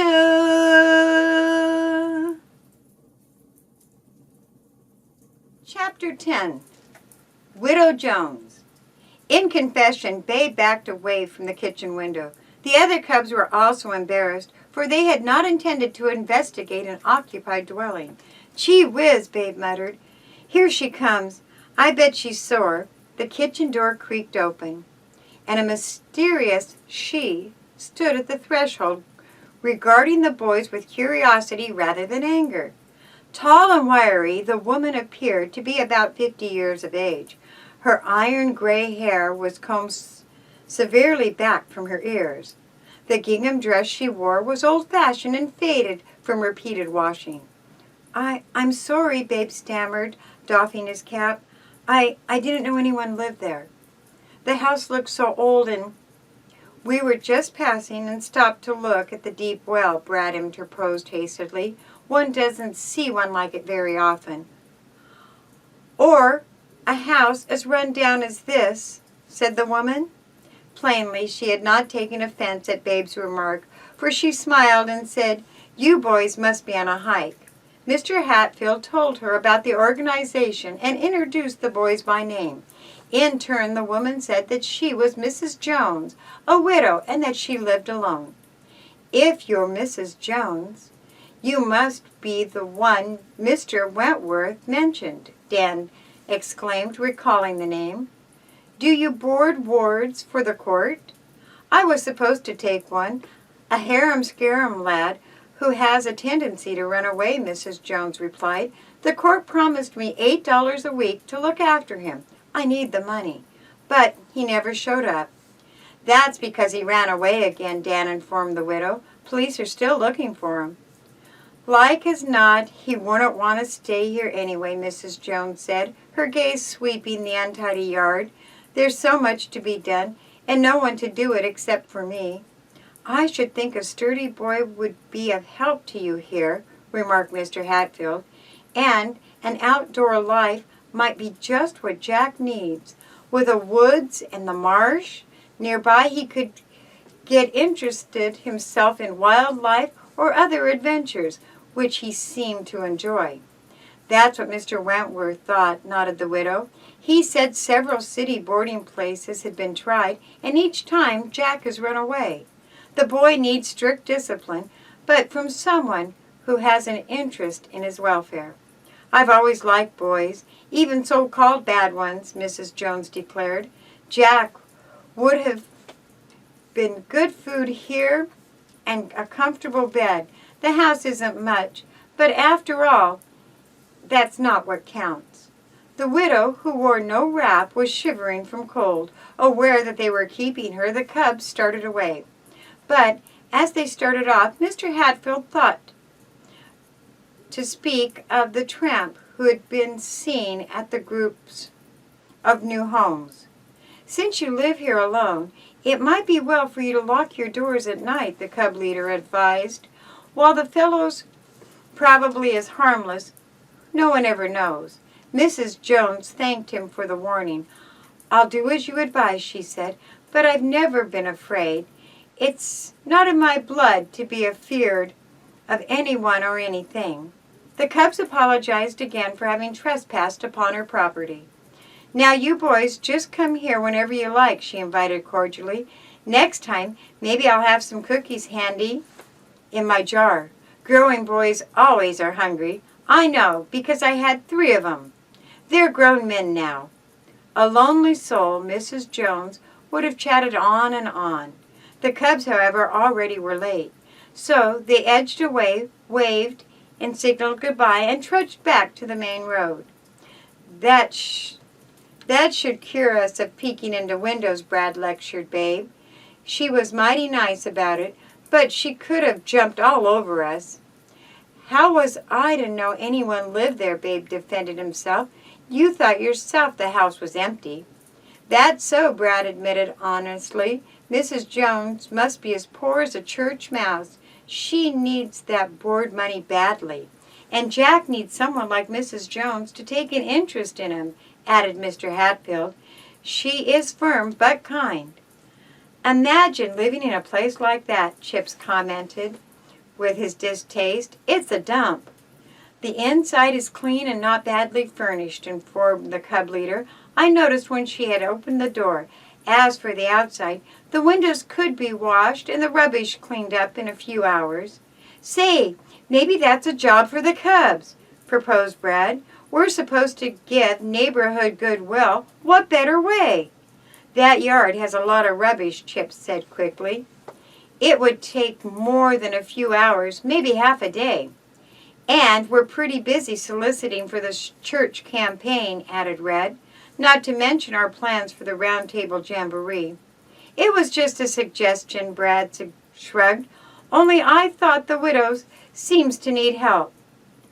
I'd like to do it, offered Dan. I could spare a Saturday afternoon. So could I, volunteered Fred. How about you, Midge? Count me in. While we're clearing away the trash, we might find something we could use for knight's armor. I noticed a lot of old tin and metal laying around, and some wheels and things. Let's make it Saturday then, proposed Brad. If Reds and Chips can't come, why, that's all right. Oh, I can make it, I guess, Red backtracked. Chips, not to be left out of any din of fare, said he'd be on hand too. The cubs had spent more time than they had intended exploring the countryside. With a glance at his watch, Mr. Hatfield warned them that they would have to walk briskly if they wanted to reach home in time for supper. Maybe we can hook a ride, Midge suggested. Here comes a truck. Let's signal the driver.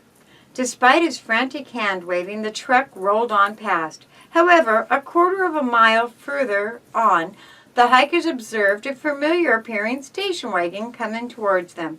Say, "Looks like my dad's car," exclaimed Midge.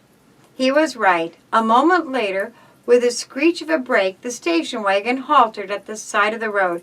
"Hey, you're going in the wrong direction," Midge called to his father. "I'll turn around," Mr. Holloway offered. "I heard you boys were out this way on a hike. The weather's turning colder, so I thought you might like a lift back into town. Of course, if you prefer to walk." A hoot of diversion greeted his remarks. The cubs waited until Mr. Holloway had turned the station wagon around on the narrow roadway, then piled in. Midge, Dan, and Mr. Hatfield sat in the front with with the den dad. The others crowded into the rear, stowing their collection of roofing discs at their feet. "It's sure swell to catch a ride," Dan said gratefully. "My dogs were beginning to ache." In the rear of the station wagon, the other cubs broke into song, making further conversation all but impossible. The car presently approached the outskirts of Webster City. At the left side of the road, Mr. Holloway noticed a boy trudging wearily along the edge of the pavement. "Maybe I should give him a lift," he remarked, slowing the station wagon. He appeared tired. Dan thought that the boy looked faintly familiar. He could not place him, though. However, as Mr. Holloway brought the station wagon to a standstill only a few yards away from the pedestrian, he caught a full view of his face. "It's that boy Jack!" he exclaimed. "Not the one who escaped from Guy Wentworth?" Mr. Hatfield demanded incredulously. "I'm sure of it. It does look like him," the cub leader acknowledged.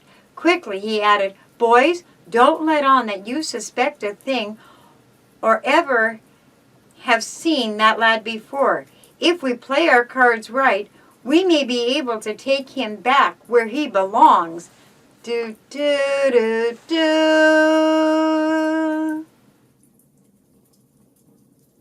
Chapter 11. Do Your Best.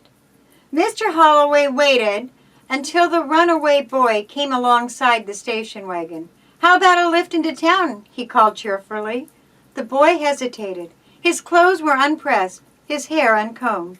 Plainly he had been sleeping wherever he could find a bed or a haystack. "No thanks," he muttered, starting to turn away.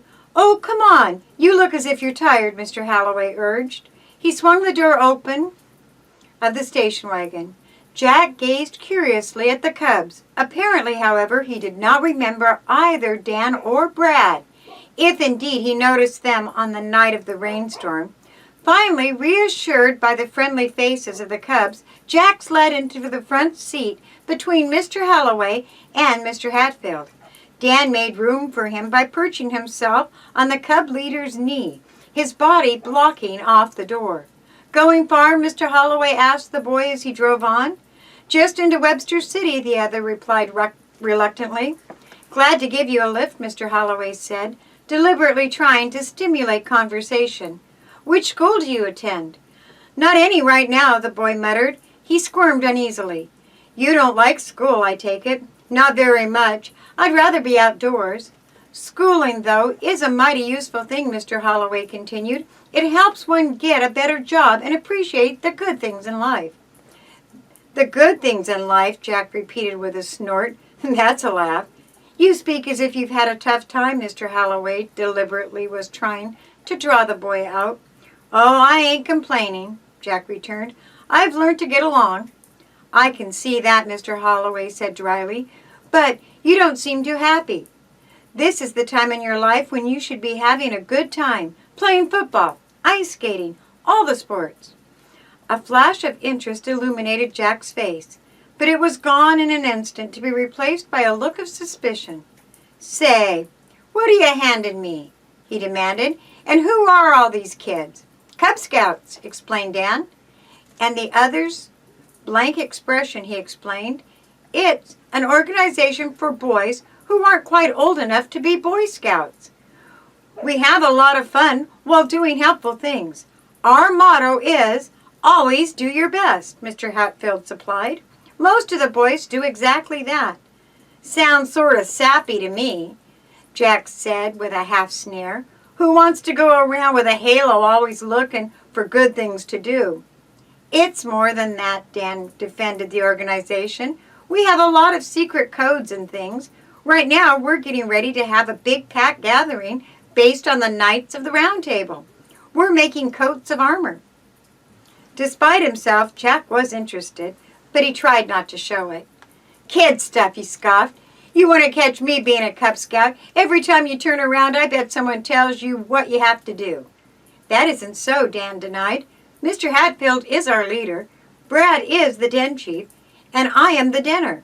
Naturally, we make suggestions. Sometimes the others follow us, and other times they don't.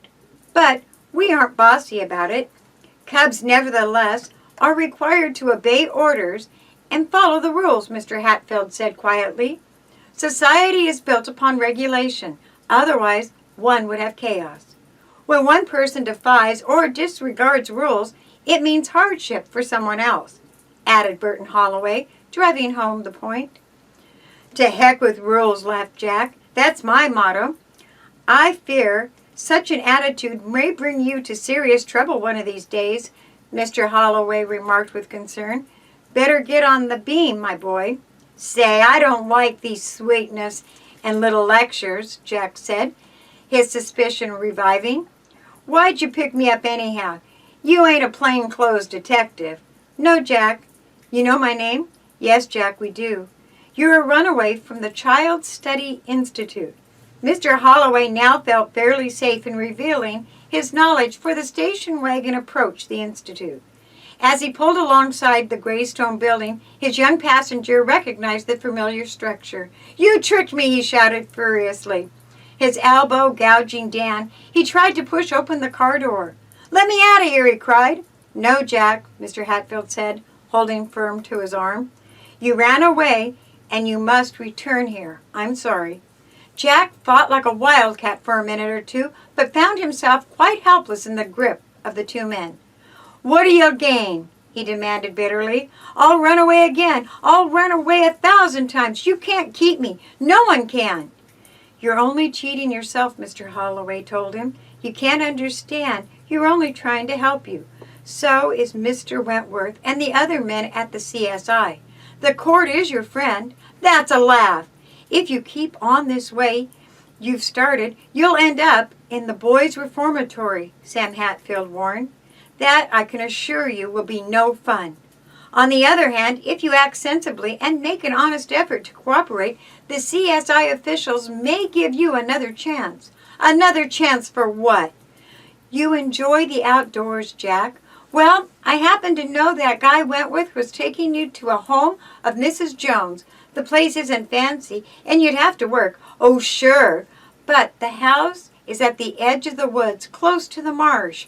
You could fish in the summertime, trap in the winter, and maybe earn a little money. Like fun, they'd let me do anything I want to.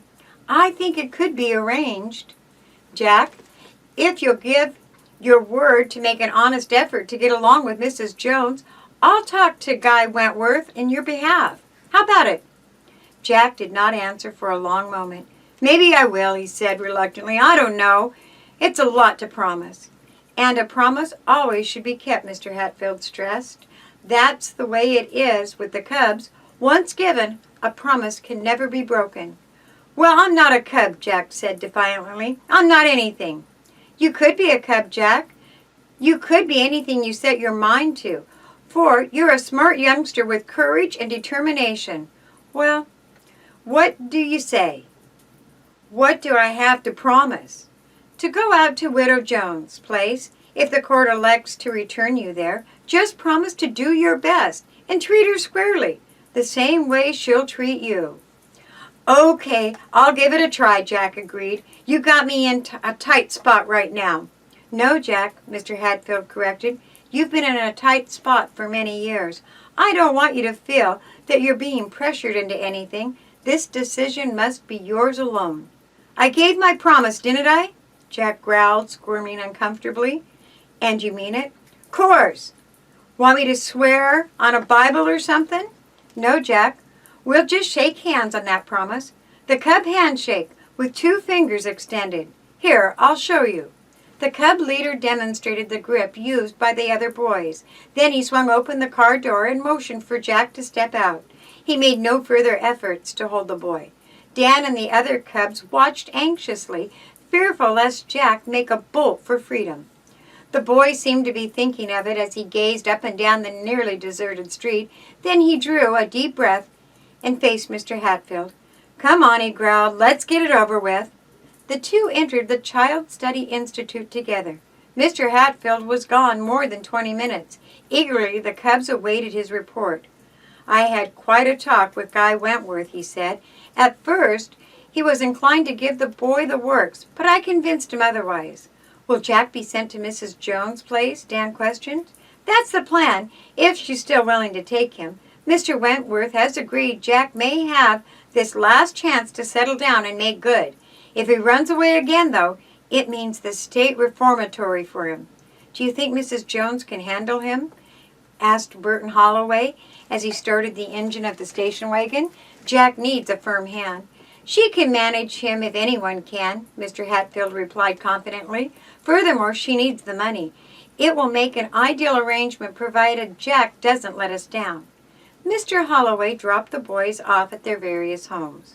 "I'll take you home next," he said to Mr. Hatfield when all the passengers had been disposed of except his own son Midge and Dan.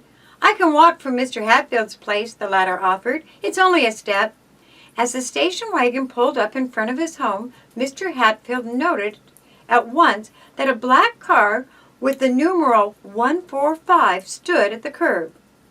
"That looks like a police car," Dan commented. "Which means I'm in for another siege of questioning," the cub leader sighed.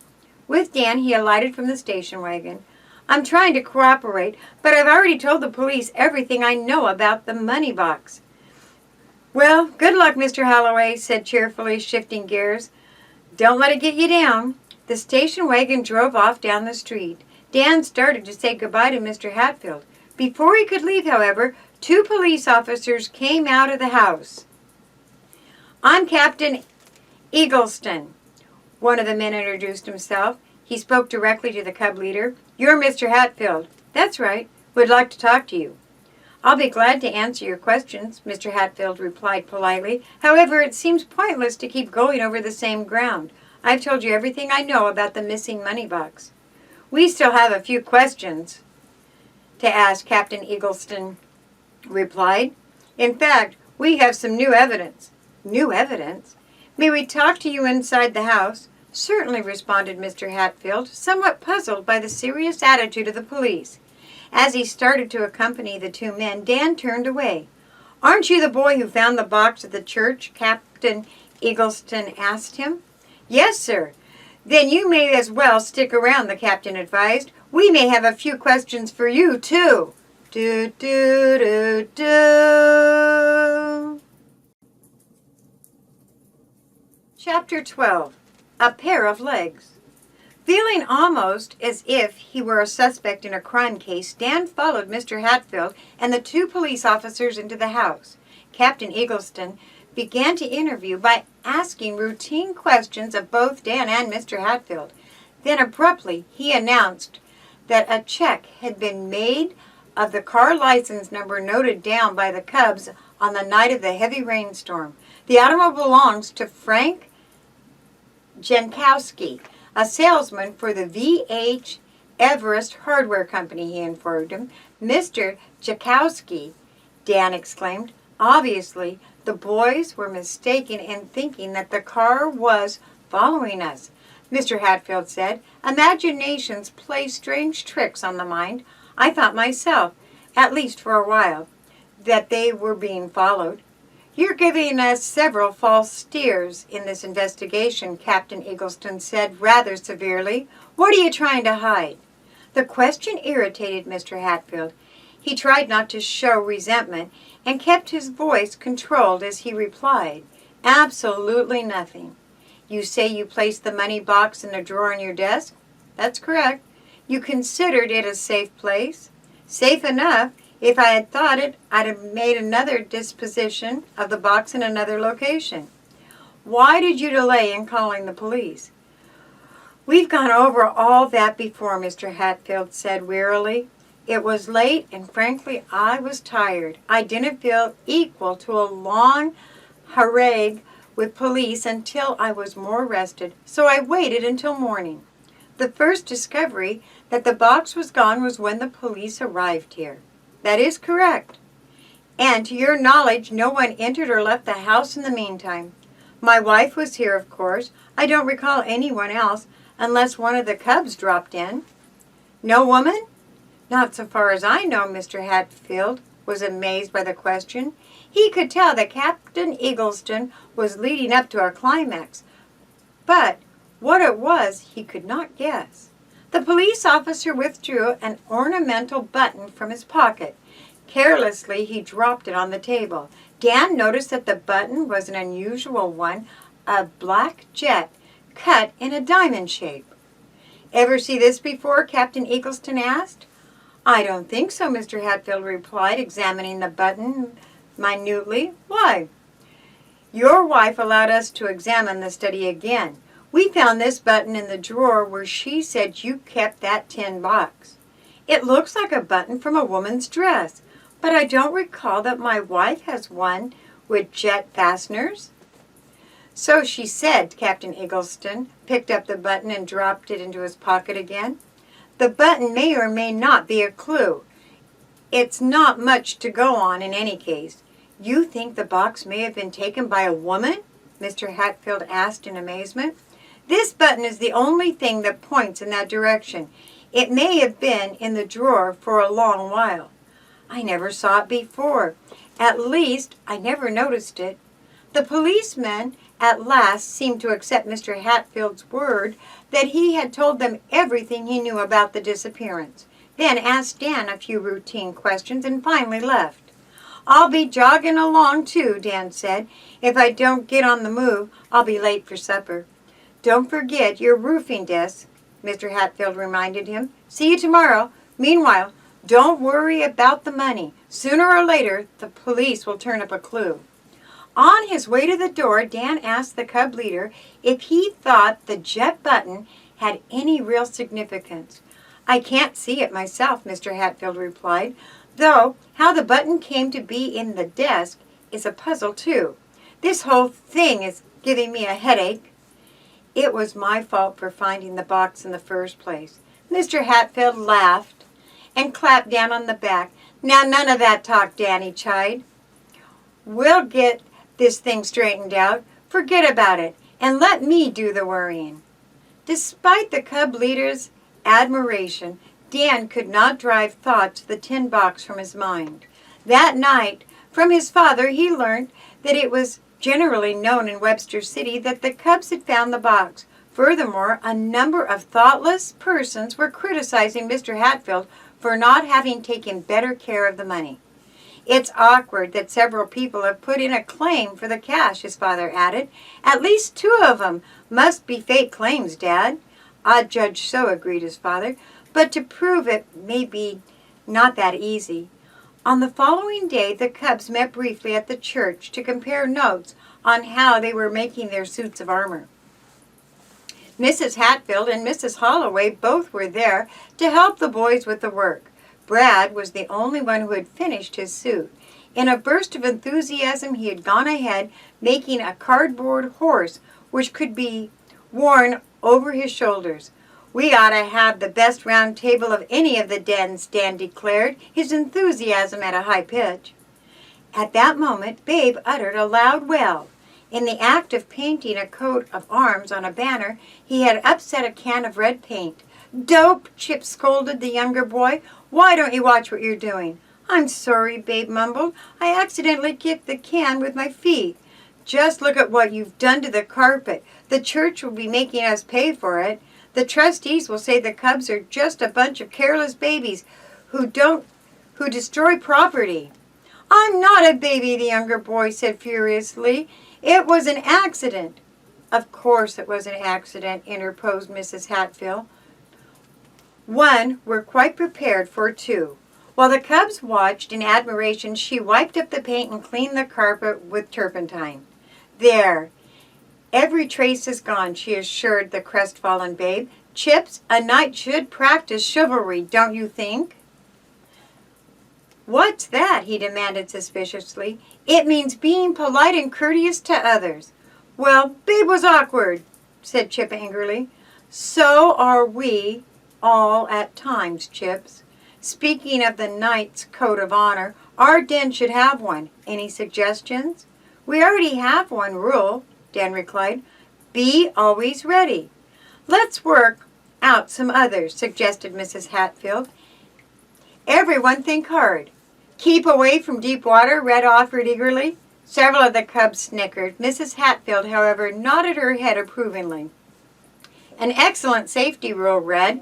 I think, though, we may find others which fit in a little better with knighthood. Knights did a lot of fighting, Midge said reflectively, which leads us to the thought, suggested Mrs. Hatfield, to be prepared always to fight in defense of right, our own country. How do you go about doing good for others, proposed Brad. Excellent. Now we have 3 rules for our knights to follow. Be always ready, be prepared, and do good unto others. They're easy rules to remember, Dan said, but to follow them may be not so simple. The cubs worked a while longer on their armor. As they began to grow tired, Mrs. Hatfield said it was time to break up the meeting. Before the cubs left the church, she reminded them to keep working on their pledge list for the building fund. The money isn't coming in as fast as we'd like, she declared. We're especially short from the persons we expected to give fairly large amounts. So during the next few days, dig in and really do your best.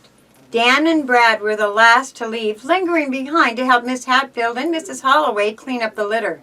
I guess you met us, Mrs. Hatfield, Brad remarked as they closed the church doors. Dan and I haven't been very lucky in signing up our best prospect, especially Mr. Merrimack.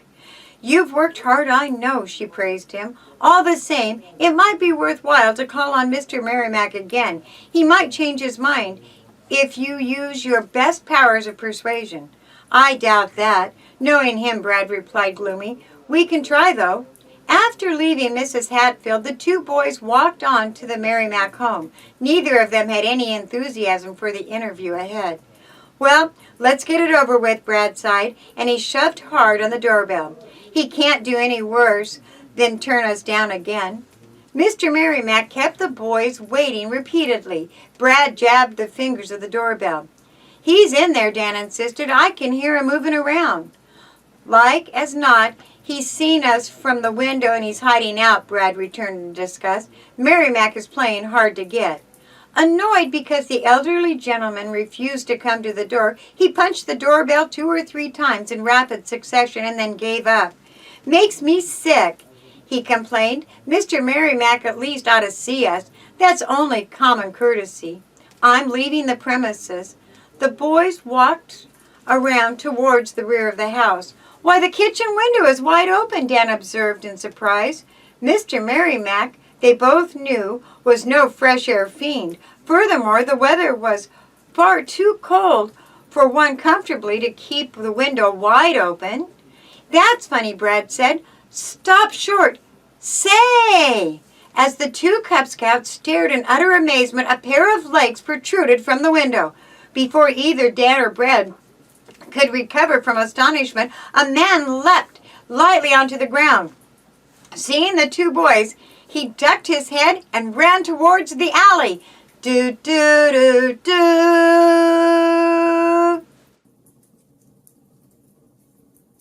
Chapter 13. Hot biscuits. Gosh, a thief, cried Brad. The first to recover from shock. He's been rifling Mr. Merrick's place. With one accord, he and Dan gave chase to the intruder. From the start, it was a losing race. The man already had put a considerable distance between himself and the Merrimack house. Long-legged and surprisingly agile for his weight, he continued to gain on Dan and Brad. Finally, he slipped between 2 buildings and was completely lost.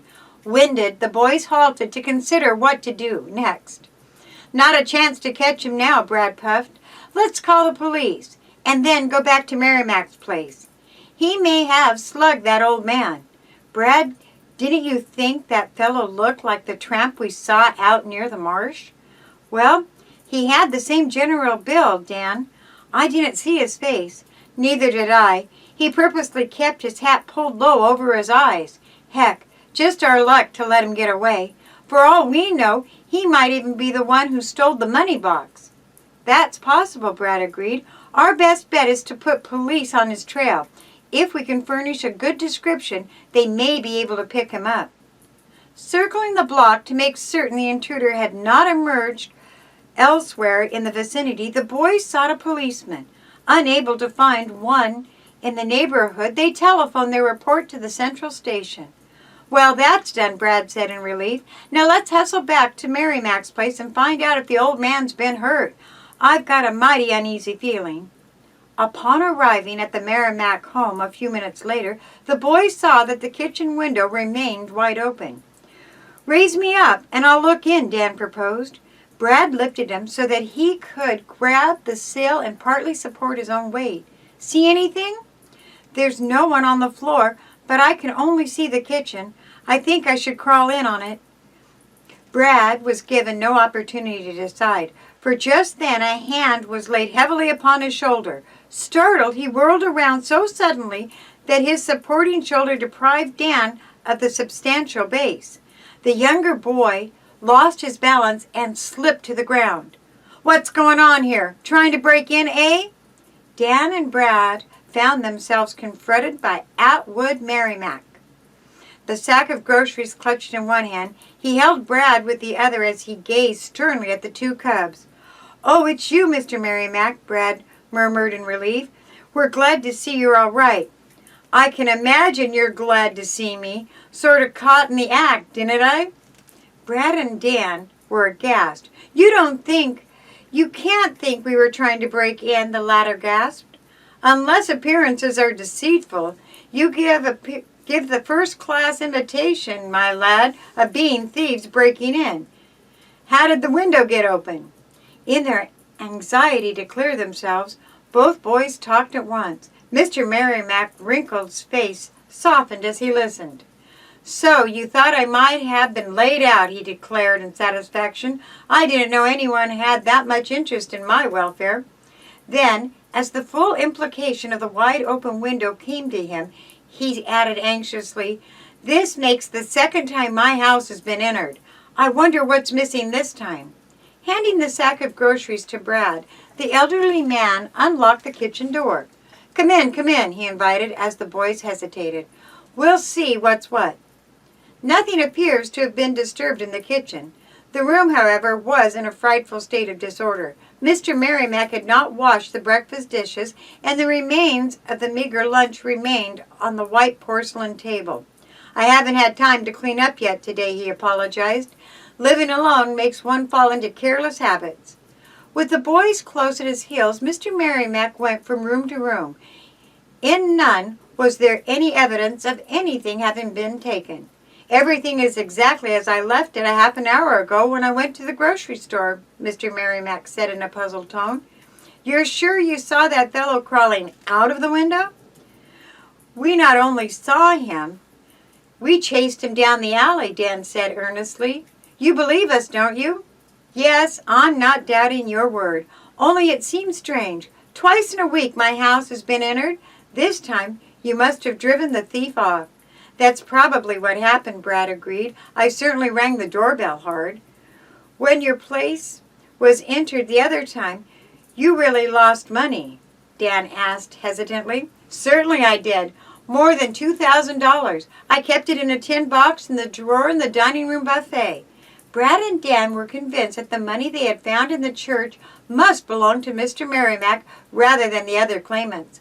But if such were the case, how could the box ever have been transferred to the church basement? And what had become of it since then? You may be receiving a call from the police any minute, Dan warned the old man. We called them and reported the theft. Drat it! What did you do that for? Mr. Merrimack exploded. Haven't I enough trouble without being pestered by officers who will ask me 100 questions? I'm sorry, Dan apologized. We didn't know that nothing had been taken. We weren't even sure that you might not have been slugged. There, I shouldn't have been so testy, Mr. Merrimack said. You did the right thing.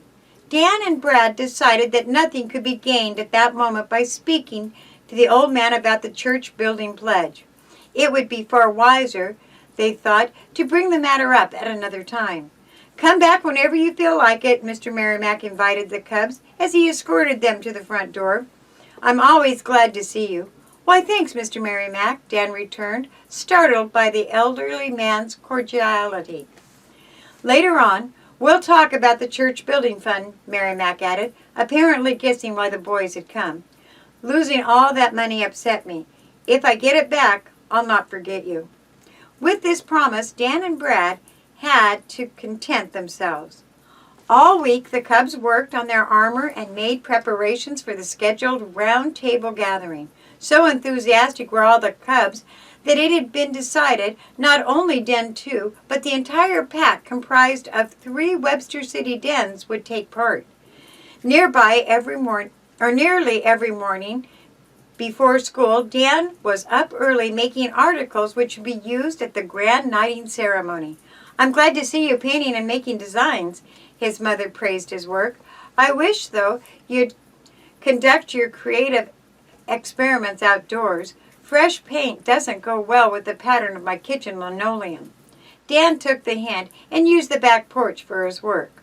One morning, while the dew was still heavy on the ground, he was painting a triangular banner to hang on the back of the ceremonial chair.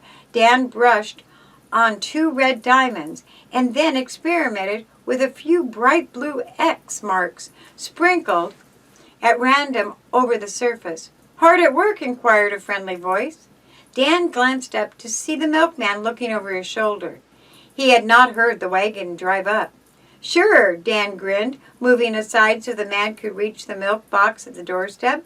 I'm getting ready for the big Cub Scout knighting ceremony we're to have at the church. The cubs really do a lot of interesting things, replied the milkman. He slipped 2 bottles into the box and gathered up the empties. I read the other day how the cubs found some money. Say, were you one of them that turned up a tin box? Guilty, Dan agreed. I almost wish I hadn't found it too. So many persons had put in a claim for the money. Then, to make matters worse, the box disappeared again. I read about that too. Some neighbors of Mr. Hatfield told me the police gave him a pretty rough going over.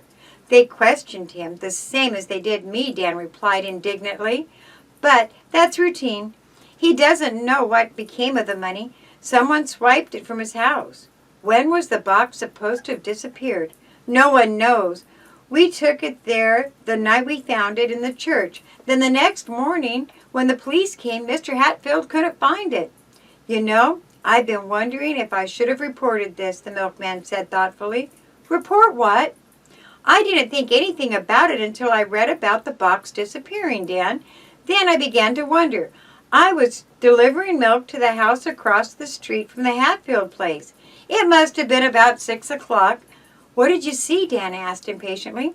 A woman came out of the cellar exit. She seemed to be quite an old lady in a black dress and a shawl of the same color. I couldn't see her face. Mrs. Hatfield never dresses like that. She has modern clothes. The woman had a bundle under her arm. The object, whatever it was, had been wrapped in a newspaper. What day was this? I don't remember the date. It was the same morning Mr. Hatfield reported he lost the money. I'd have told him about it, only it didn't register to me until yesterday that there might be any connection. So far as I know, no one lives at the Hatfield house except Sam, his wife, and Fred. Dan said, deeply puzzled.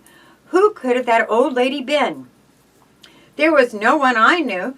She kept the shawl over her head, either to hide her face or to protect her from the cold. Which way did she go? Dan asked. I didn't notice. As I said, at the time I thought nothing about seeing her.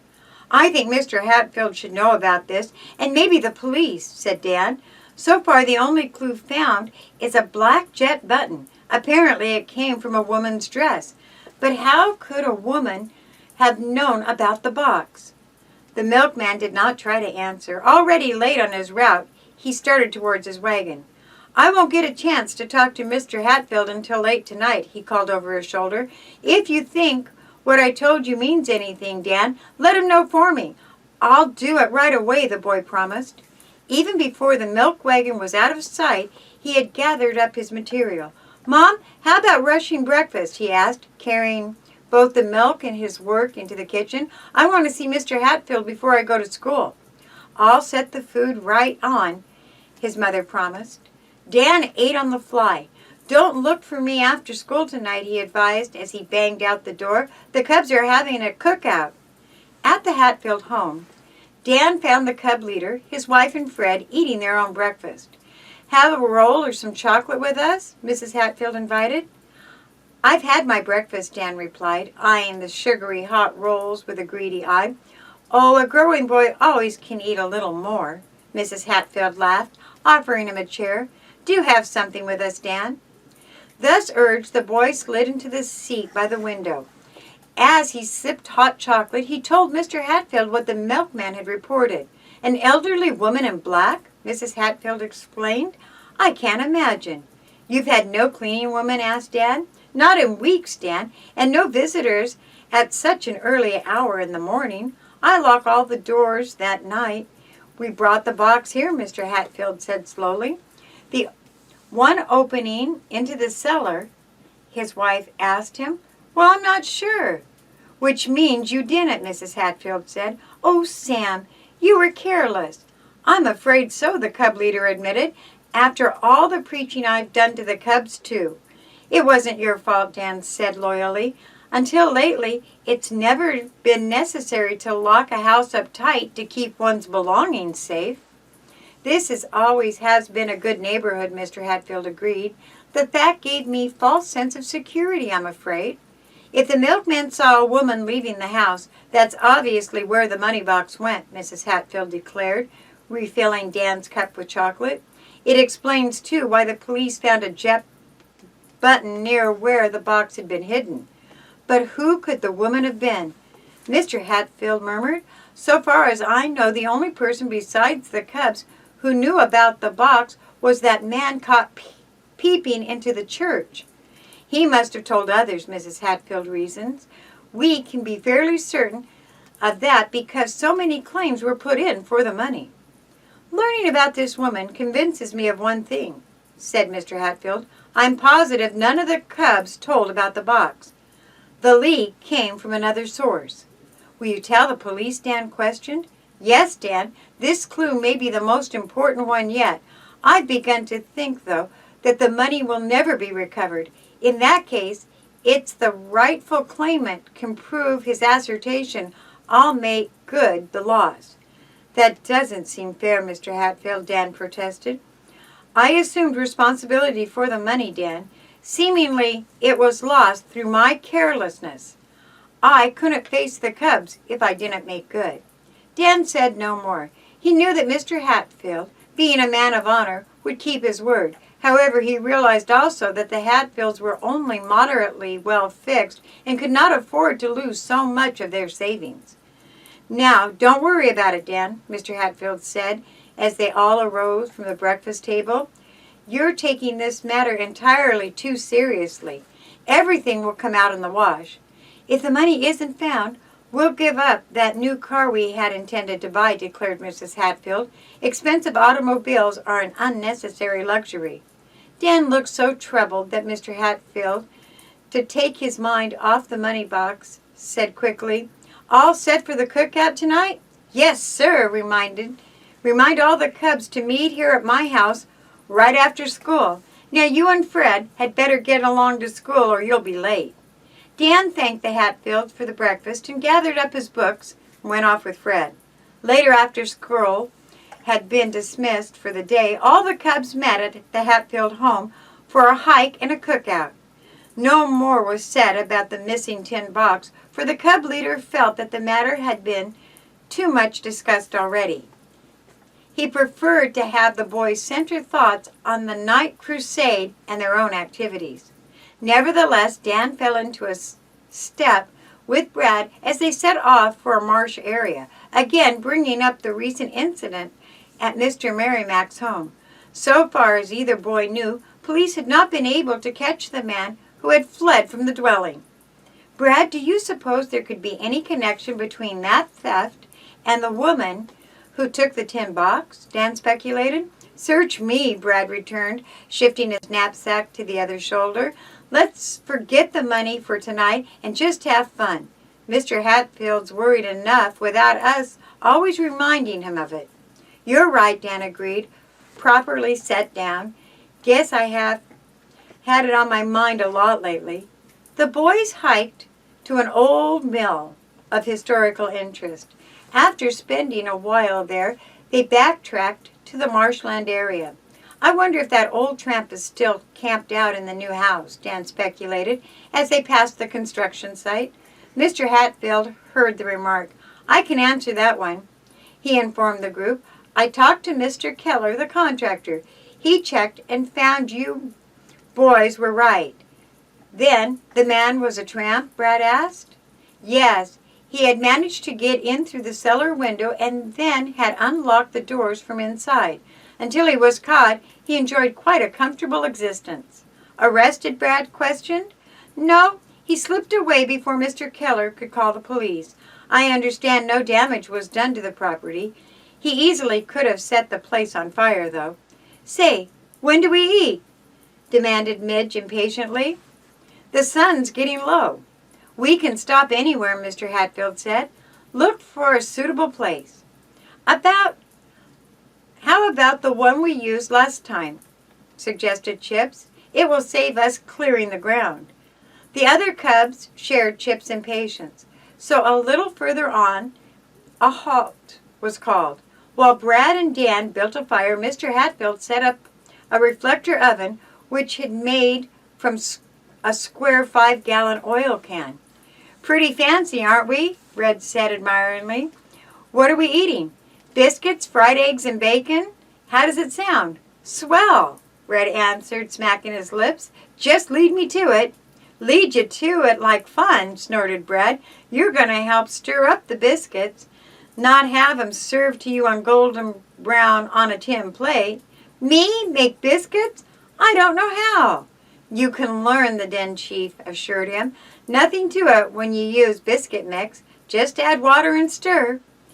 While the other cubs gathered wood, he showed Red how to mix the biscuits and drop them evenly onto the metal sheet. Each cub can cook his own bacon and eggs, Brad said, producing a sheet of tin foil. Shape 'em into little pans and fry the bacon just enough to make a little grease. Then drop in the eggs. You can use the crinkled foil for a plate too and not have to wash the dishes. What a brain! What a brain! This praise came from Midge, who above anything else hated to wash dishes. Soon the wood had burned down to coals. As the reflector oven heated up, Mr. Hatfield tested it and told Red he could put in the biscuits. It won't be long now, boys, he said. While we're waiting for the biscuits to bake, I wish a couple of you would go for some more water. Try the first house down the road. Rather than stand around, all the boys except Red took their canteens and trudged off. The latter remained with Mr. Hatfield to keep an eye on the biscuits. They're rising just right, the cub leader said, presently peeking into the oven. Another 5 minutes and they'll be golden brown. They sure do smell good, Red declared, sniffing the air. I could eat a dozen of 'em. We only are allowed 3 each for each cub, Mr. Hatfield laughed. The fire's burning out, though. We need more wood. The cubs had not gathered enough, so after taking another glance at the biscuits to be certain they would not burn, Mr. Hatfield and Red set off together to find a few sticks.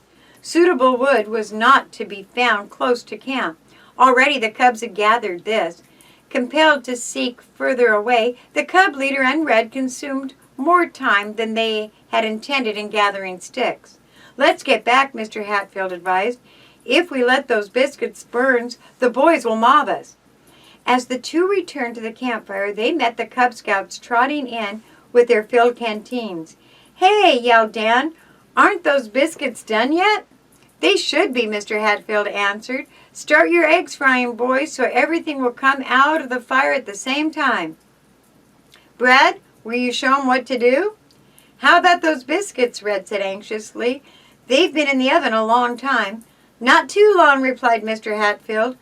"We want 'em a nice deep brown. But I'll take a quick look." Eager for a peek themselves, the cubs gathered around. Mr. Hatfield opened the oven. A blast of heat struck the cubs full in the face. "Why, what happened to 'em?" Dan demanded in astonishment. "Where are those wonderful biscuits you were bragging about?" The oven was empty. Gone were the biscuits and likewise the metal sheet upon which they had been baked. Do-do-da-do.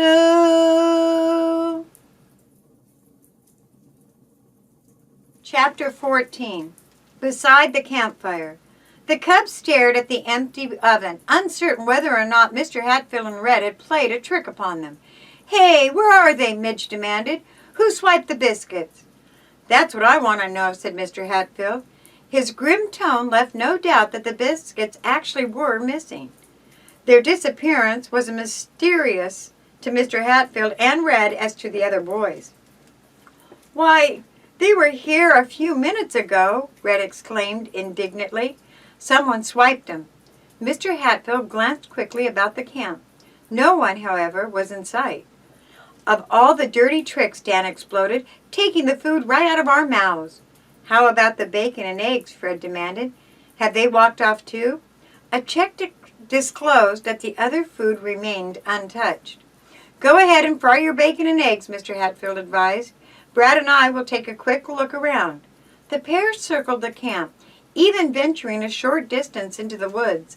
Because the ground was firm and dry, they could find no telltale footprints, nor did they see anyone. Giving up the search, they returned a few minutes later to share bacon and eggs with the cubs.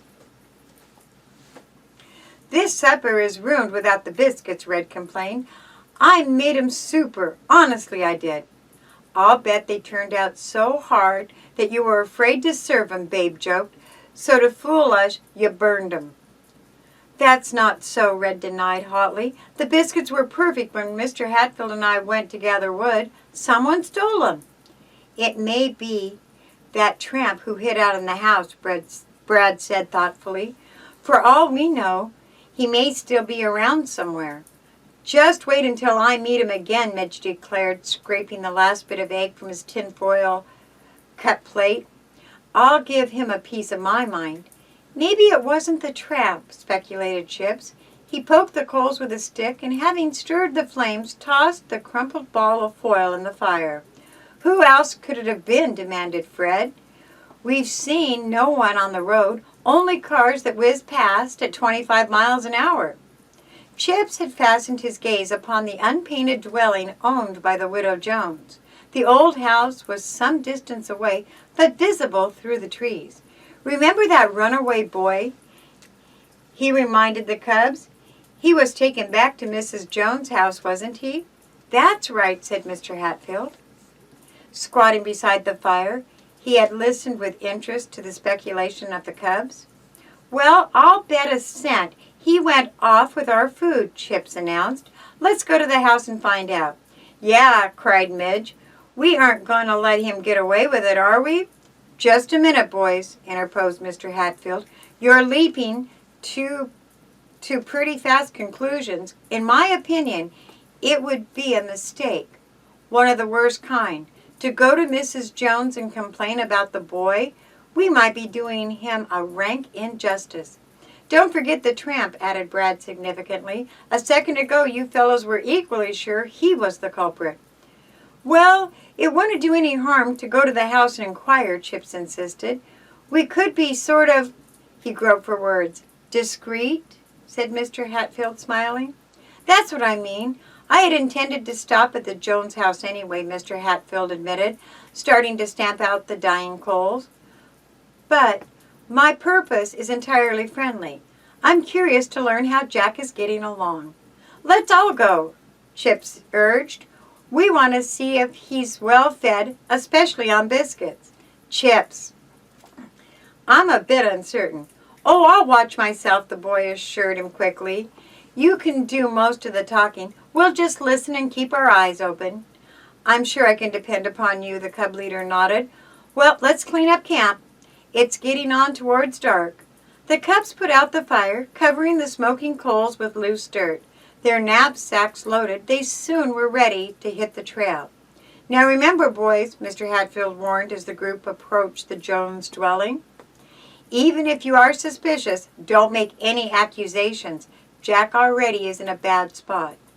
If we complain that he stole our food, Mrs. Jones might send him straight back to the Institute," added Brad. "We ought to be dead sure of our ground before we open our lips." Smoke circled from the chimney of the widow's house, so the cubs knew someone was at home.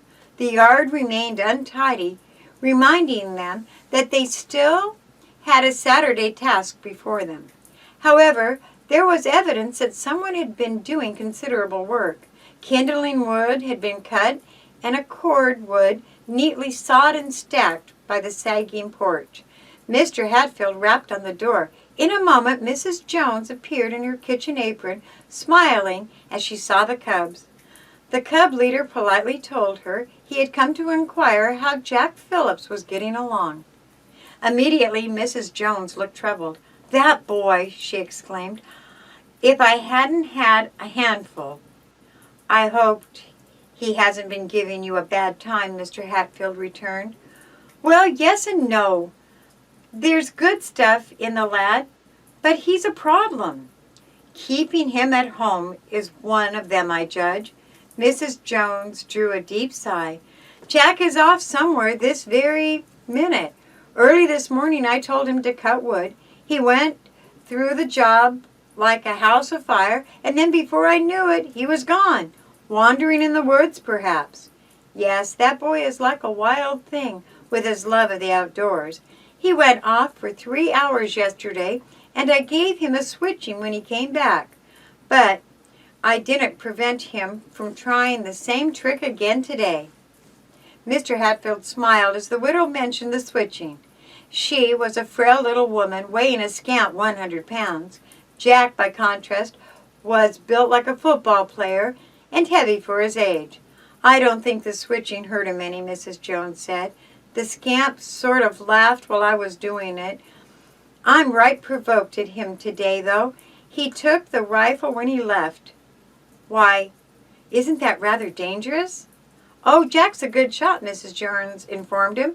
"I wouldn't mind him using the gun if he'd asked me for it. It's those sneaking ways of his that annoy me." "I know what you mean," nodded Mr. Hatfield, reflecting upon the missing biscuits. "Well, be patient with the lad. He may be developing. And if there's anything I can do, call on me." "If you could round that boy up and send him home, I'd appreciate it," the widow sighed. "There's no telling where he is, or when he'll be dragging in, if at all." "You haven't had any serious trouble with him?" The widow hesitated. "I haven't wanted to report his behavior to the court officials, because if I do, I know they'll pack him off to the industrial school. I'm trying to give him a chance." "But he has caused you worry." "There's more to it than just restlessness and running away." "Well, a few things have disappeared," Mrs. Jones admitted reluctantly. "Nothing of much value, but it bothers me." "What are the things that have been taken?" "Jack is always sneaking into the icebox. He'll pack himself a lunch and disappear for hours." "A typical boy's trick?" "Oh, I'm not complaining about the food, though it plagues me that he doesn't come right out honest-like and ask for it. The boy takes other things. One of my black silk dresses disappeared. I dried clean it with gasoline and hung it up in the shed to air out. To tell you the truth, I forgot about it for several days. When I went out to get it, well, it was gone." "What would Jack want with a black silk dress?" Mr. Hatfield questioned dubiously. "You tell me," Mrs. Jones made a disparaging gesture. "He chops wood, and then half of it disappears before I can pop it into the stove. I think he carries it off to build fires in the wood and in the marsh." "It's curious that he would take a dress," said the cub leader with a puzzled shake of his head. "The other thing more or less fit in with the overpowering desire to lead an outdoor life. But a woman's dress? It was an old one without much value, Mrs. Jones admitted. I liked it, though, on account of its pretty jet buttons. At mention of jet buttons, Dan shot Mr. Hatfield a quick glance. He saw that the cub leader likewise was startled by the possibility which presented itself. What kind of buttons were they? The boy asked. Just tiny jet buttons, diamond in shape. If we find the boy, we'll send him home, Mr. Hatfield said hastily. He was afraid that Dan or one of the other cubs might say something which would further disturb the widow. Herding the boys together, he led them away from the house. Once beyond hearing of the widow, they all had plenty to say. Jack swiped our biscuits all right, Red said indignantly. We're saps to let him get away with it, too. We ought to have him sent back to the Child Study Institute, added Midge. Who does that kid think he is? We ought to clip his comb. Mr. Hatfield had not given much thought to the stolen food. However, he was gravely troubled by Mrs. Jones' reference to the jet buttons. Do you suppose Jack was the one who came to your house that morning? Dan asked, falling into step with the cub leader. Naturally, it raises the question in one's mind, Dan, but for the life of me, I can't understand how he would know about the tin box. Furthermore, he didn't live here at the time the money disappeared from your house, Mr. Hatfield. That's so, Dan, the cub leader exclaimed, obviously relieved. For a minute I was afraid of the worst. It only goes to prove no one should jump to conclusions. I guess I've said that a dozen times. As the cubs reached the main road, Chips called attention to a curl of smoke rising lazily from the woods. Someone must have a campfire back in there, he remarked. It's a rather dangerous place to start a fire, Mr. Hatfield said. Suppose we investigate. Turning aside from the road, the cubs climbed a rail fence and made their way through the thickets. Picking a trail carefully, Mr. Hatfield led them single file. Quiet, boys, he advised, as Babe kept shuffling his feet through the dry leaves. No use advertising ourselves. Before the cubs had gone far into the woods, they could smell the aroma of food cooking. Mr. Hatfield signaled for the boys to slow their pace. Treading noiselessly, they approached with caution. At the edge of a small clearing, the cub leader abruptly halted. Eager to see what it was that had drawn and held their leader's attention, the boys closed in about him. Can you beat that? Dan whispered. Directly ahead was a wind-sheltered hollow, framed by bare trees. A campfire had been built close to the bank of the winding stream, a crudely constructed spit. A dressed rabbit slowly broiled over the coals. The one who turned the spit had his back to the cubs. He was wrapped deeply in a heavy coat, many sizes too large for his lean frame. Beside him lay a rifle. But even though the cubs could not see the lad's face, they recognized him instantly. The one who had sat so contentedly by his fire, gazing off into space, was Jack Phillips. Da-do-da-do.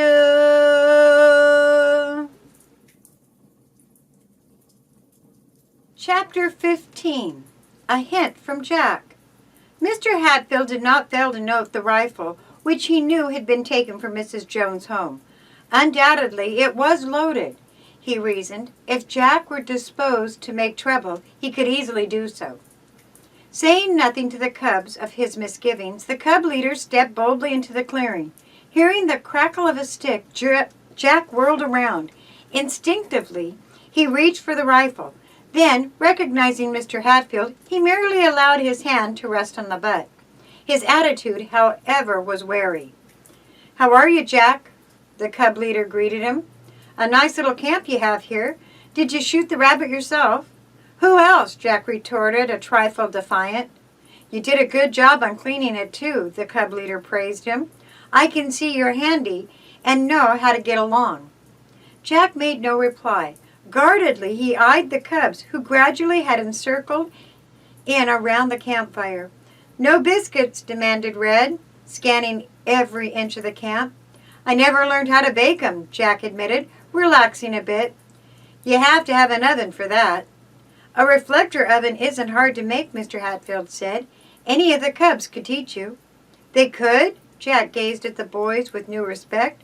I'd sure like to learn. You come with us to our next hike, and we'll show you, Mr. Hatfield promised. But I'm not a cub. That makes no difference. Glad to have you. Jack's face lighted up, and then the old look of frustration returned. Thanks, he said, but I can't make it. The widow wouldn't let me go. She keeps me chopping wood night and day. You seem to be enjoying yourself now, Brad remarked significantly. Jack stirred the coals and replied, Oh, I ran off. She'll switch me when I get back. It only tickles, though. Mr. Hatfield squatted by the fire and said in a friendly way, How are things working out, Jack? You don't like it much at the widow's place? Oh, she's okay, I guess, the boy admitted grudgingly. She makes you work too hard? I have to chop a lot of wood. I hate that. The other work isn't so bad. Mrs. Jones doesn't have much money or any man to help her about the place, Jack. She really needs you. I guess so, the boy admitted uncomfortably. I've been trying to please her. It's just, well, I can't stand being cooped up in the house all the time. Ever so often, I just gotta get away or I'll pop wide open. I understand, the cub leader said. Had that feeling myself when I was a boy. I never gave away the urge too much, and I made a point never to take anything that didn't belong to me. Jack rocked back on his heels, regarding the cub leader with hostility. What do you mean by that, Crack? Didn't you swipe our biscuits? Red demanded before Mr. Hatfield could speak. I don't know what you're talking about. Someone took them from our camp, Red went on, ignoring Mr. Hatfield's warning glance. If you didn't swipe 'em. Well, I didn't, and you better not accuse me. I've never been right here. I've only been here the last 40 minutes. You're using Mrs. Jones's rifle, Red accused, refusing to be checked. Why not? She never touched it. A rifle was meant to be used, not left to rust. Mrs. Jones thinks you've been taking things from her. That's a black lie. Cord wood, for instance. What would I steal wood for when I have to keep chopping more to replace it? Jack shouted furiously. Use your head, or haven't you got one? At this point, Mr. Hatfield warned Red to drop the argument. Sorry, the boy mumbled. Jack, however, was not willing to allow the matter to pass. What else did Mrs. Jones say I took? He demanded. I don't recall that she accused you, Mr. Hatfield answered. She merely was disturbed because of the wood and a few other trifles. Someone else had been taking the wood. What else did she say was missing? A black dress, Dan answered. One with jet buttons. Of course, we don't think you'd have any use for a woman's dress, Dan went on, watching the boy intently. Jack made no reply. After a long while he said, I didn't take that dress. If I were a mind to, though, I could tell you something about it. Suppose you do just that, Mr. Hatfield encouraged him. Jack smiled in a superior, insolent way. The wave of friendliness which he briefly had displayed now was entirely gone. Once more he seemed the arrogant, defiant runaway. Why should I tell you anything? Because it's the right thing to do, Jack. We have a peculiar reason for being interested in what became of that black silk dress. You accuse me of being a thief? No, Jack. The cubs were a bit abrupt, perhaps. They believe in being square and honest. Naturally, it made them sore to think you may have taken the biscuits. I told you I don't know nothing about 'em. And we accept your word, Jack. Then you said I took wood and the widow's black dress. No, Jack, we merely were telling you what she said. Unfortunately, when one has a past record, it's apt to plague one unjustly. Sure, I'm the bad kid, I know, Jack said, his eyes flashing. Okay, send me to the industrial school. But try to keep me there. I'll run 1,000 times. You're talking wildly now, Jack. No one wants to send you away. Quite the opposite. Mrs. Jones likes you. She's willing to overlook a lot to keep you with her. She's been pretty decent to me, Jack admitted, softening again. I did take food out of the icebox without asking her. Not very much, though. Just enough so I could get along out here in the woods. She's worried about you now, Jack. She asked me to send you home if I saw you." "Oh, I'll go," Jack sighed. "I'd intended to anyhow as soon as this rabbit finishes cooking. It's done now, I guess." The boy removed the rabbit from the spit and salted it, using a shaker which the cubs were certain had come from Mrs. Jones's home. "Have some?" he invited the cubs. They declined. "Well, I'm hungry," Jack announced. Dismembering the rabbit, he gnawed on the tough meat. Now and then, as he ate, he glanced at the cubs. Having finished his meal, he put out the fire and cleaned away the debris. The cubs noted that he was efficient at it, leaving not a spark which could set the forest afire. "I'll go back to Mrs. Jones' place now and chop more wood," Jack said finally, picking up the rifle. "I'll chop and chop until my head bleeds." "I hardly think Mrs. Jones will require your head or hands to bleed," Mr. Hatfield said, smiling. "By the way, Jack, who do you figure may have taken the wood?" The boy gave a quick, knowing look. "I don't stay up nights watching, but you have a fairly good idea where it's going." "Maybe, maybe not. Jack, if you wanted to cooperate, you could be very helpful." "I mind my own business. What's more than that I can say about some folks." His resentment returning, Jack glared at the cubs. "You guys think you're so smart and know so much about camping out and the like," he scoffed. "Why, you're babes in the woods. If you weren't so dumb, you wouldn't have to ask so many stupid questions. You'd see for yourself what's going on around here." "Why, you conceited—" Red began. Then Dad checked him with a hard kick in the ankle. "Maybe we are sort of dumb," Brad said, falling in with Jack's mood. "You're probably right. We don't know what's going on around here. That's because we're not on the scene much of the time.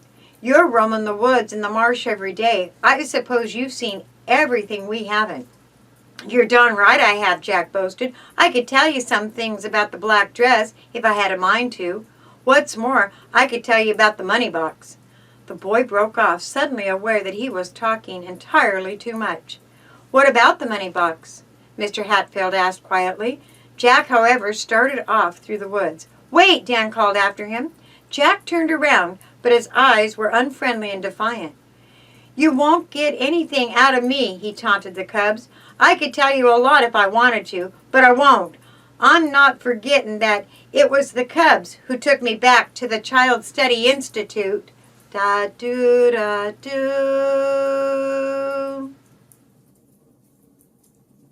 Chapter 16. Inside the Log. Jack Phillips hinted that he was in possession of vital information relative to the missing money box, which amazed the cubs. Even Mr. Hatfield was so taken by surprise that for a moment he made no attempt to detain the boy. "Say, are we going to let him get away again?" Brad demanded. "He knows what became of the money box." He took it himself, that's why," muttered Chips. "Who does he think he is anyhow? Someone that doesn't have to obey the law?" "Jack does have a few things to explain," Mr. Hatfield said quietly. "Now take it easy, boys. He'll not elude us. He's headed for the road now." Red said excitedly, "If we don't stop him quick, he'll slip away and then we'll never see him again." "We'll head him off," the cub leader replied, undisturbed. "Brad, you and Dan and Midge start through the hollow, which is shorter than the path he's taken. The rest of us will come up from the rear." "Sure," Brad said eagerly. "We'll get him. Just circle in and don't use any force. In fact, don't try to hold him until I get there. He has a rifle, you know. It may or may not be loaded, but we're taking no chances." "We'll be careful," Brad promised, already starting off with Midge and Dan. At a fast lop, the three boys followed the low ground. For a considerable distance, they were unable to see the boy they pursued. However, as they came presently to a rise of ground, they glimpsed him off to the right, not far from the main road. "He's taking it easy," Brad said in relief. "I guess he doesn't suspect we're following him." "Shall we show ourselves?" Dan demanded. "No need to yet, Dan. The minute we do, he'll either defy us or start a run. We'll just keep him in sight until Mr. Hatfield catches up." "Sure, that's what he told us to do," Midge said nervously. "No telling how the kid may react." Without glancing around, Jack made his way directly to the road. Once he paused to stare at a crotch of trees which had been split by lightning. Another time, hearing the crackle of a stick, he looked quickly over his shoulder. Brad, Dan, and Midge froze in their position, and the boy did not see them. "He's heading for the road all right," Brad observed. "We've got to beat him to it." Dropping back into the hollow, the three cubs hastened on. Presently, they emerged at a point where they had calculated Jack would come out of the woods. Nor were they mistaken. In a moment, before they fully had caught their breath, they saw him coming. Jack was whistling a slightly off-key tune. Seeing the three boys in front of him, he broke off and stopped dead in his tracks. The moment was a tense one for the cubs. They were relieved, though, that Jack made no attempt to draw his rifle. "What's the idea?" he demanded, trying to shove past them. The cubs stood their ground. "Mr. Hatfield wants to talk to you," Brad said pleasantly. "You raised a few points." "You'll learn nothing from me," Jack retorted. "I told you that. Let me pass." Brad, Dan, and Midge refused to move. Jack glared at them and then whirled, evidently intending to run. However, he found his retreat also blocked. During the brief conversation, Mr. Hatfield, his son, Fred, Chips, Red, and Babe quietly had come up from the rear. "What's the big idea?" Jack repeated furiously. "We've got nothing on me." At a signal from Mr. Hatfield, the cubs closed about the boy in a tight circle. "Hand over the rifle, Jack," the cub leader ordered.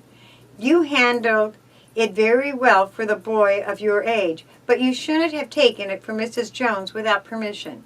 "Ah, she'll never use it." Nevertheless, it was her property. "The rifle, Jack." The boy seemed on the verge of defying the cub leader. Then he thought through the matter, and with a gesture of contempt, extended the weapon. "It ain't loaded," the boy muttered. "You got nothing to worry about." Mr. Hatfield checked the rifle himself, finding that Jack had spoken the truth. Evidently, he had used his last shot on the rabbit. "What do you aim to do? Turn me over to the cops again?" "That depends on what you tell us, Jack.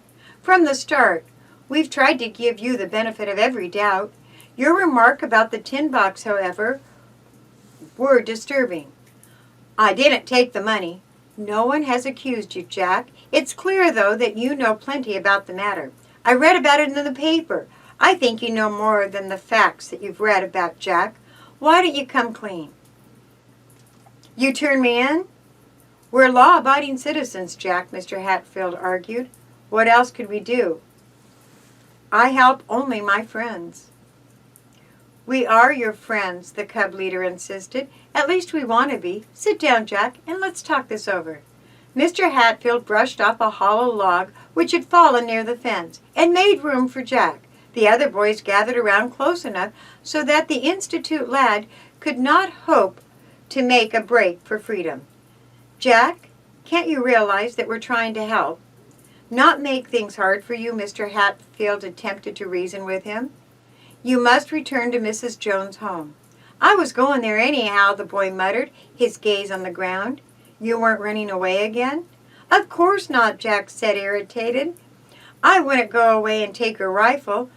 I'm not a thief. She's been good to me in her way, better than anyone else." "I'm glad to hear you say that," Mr. Hatfield exclaimed. "I knew that you had good stuff in you. Just give it a chance to come out. Now about the money box." "I don't know anything about it." "But you hinted." "I was just blowing," Jack said, avoiding Mr. Hatfield's direct gaze. "All I know is what I read in the newspaper."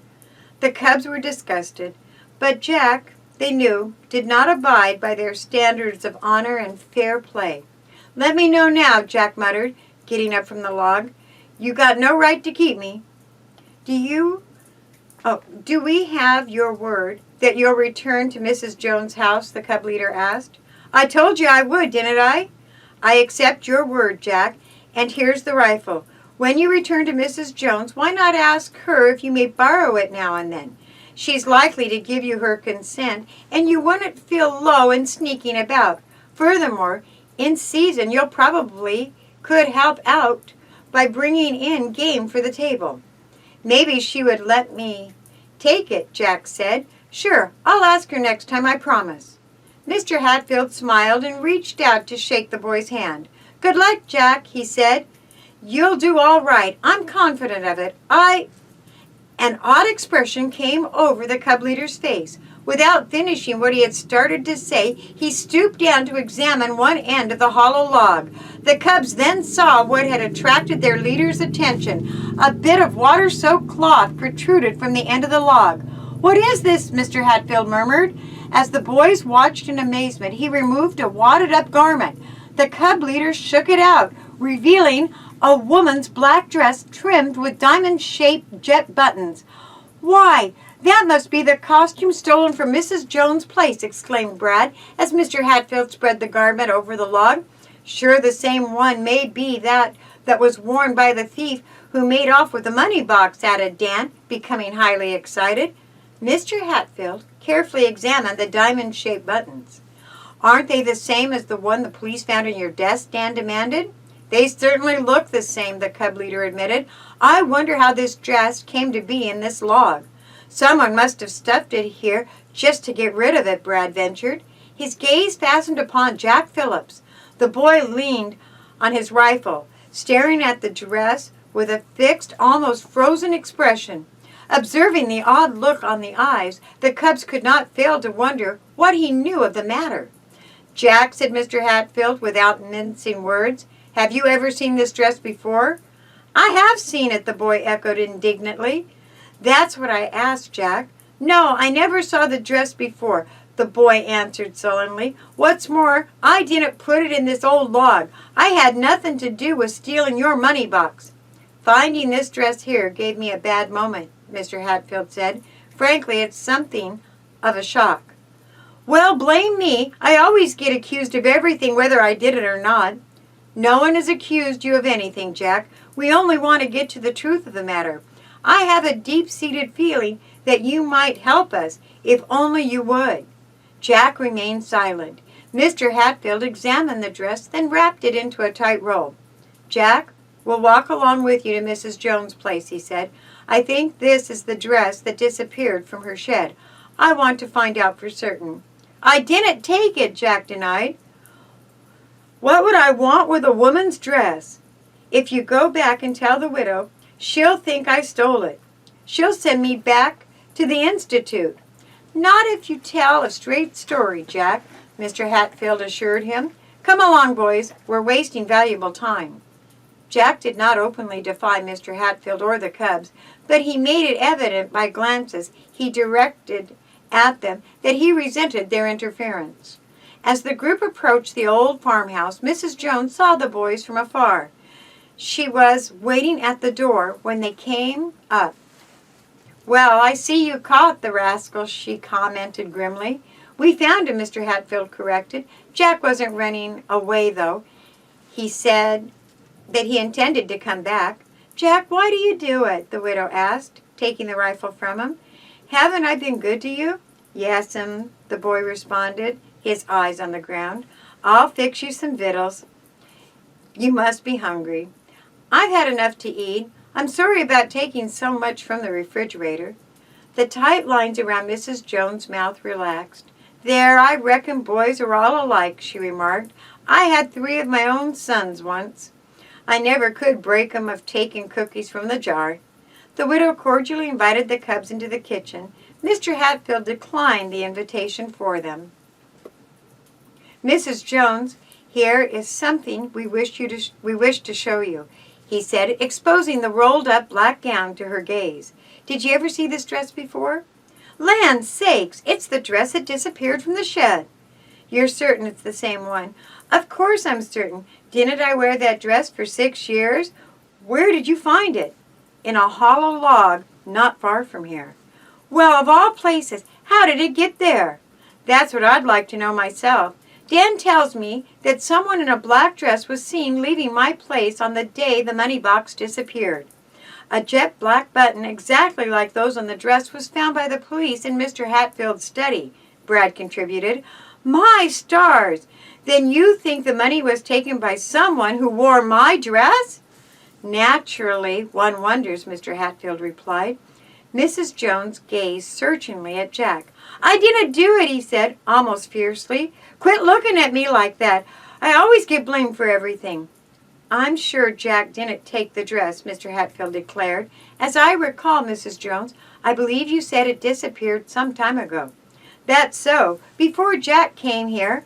Land sakes, I guess we get so in the habit of blaming a boy that we don't give him the benefit of any doubt. In a gesture of kindness, she reached out and drew the boy to her. He resisted, but as her arm remained firm, finally allowed it to remain thrown around his shoulder. I'm fairly convinced Jack didn't take the dress, Mr. Hatfield resumed. Unfortunately, I'm afraid I can't say I think he isn't hiding vital information. I believe Jack knows more about the affair than he's willing to tell.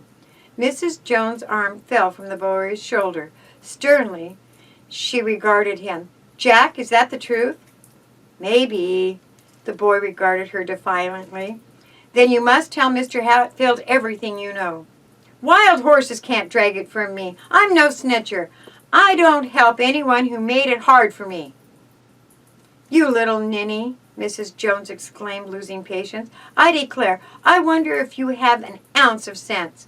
Now march into the house. Yes'm, Jack muttered.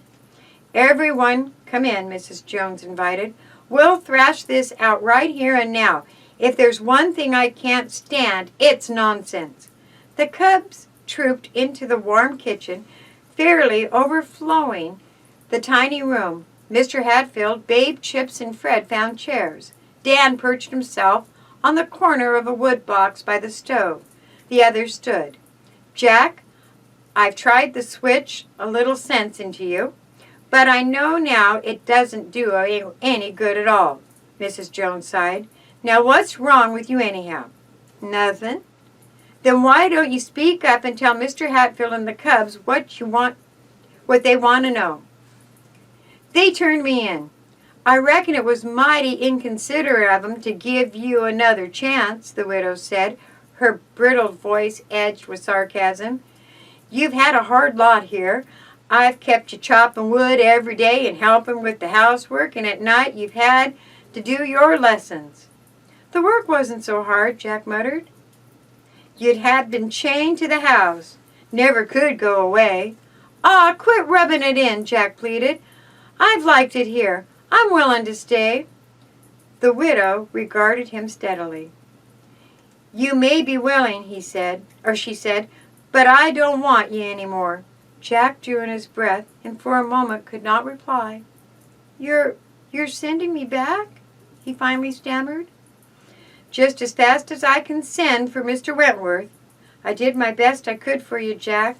I need a boy I can depend on that would help me with the work and act like my own son. Well, you let me down, so I'll go on living here alone. The words cut deep into Jack.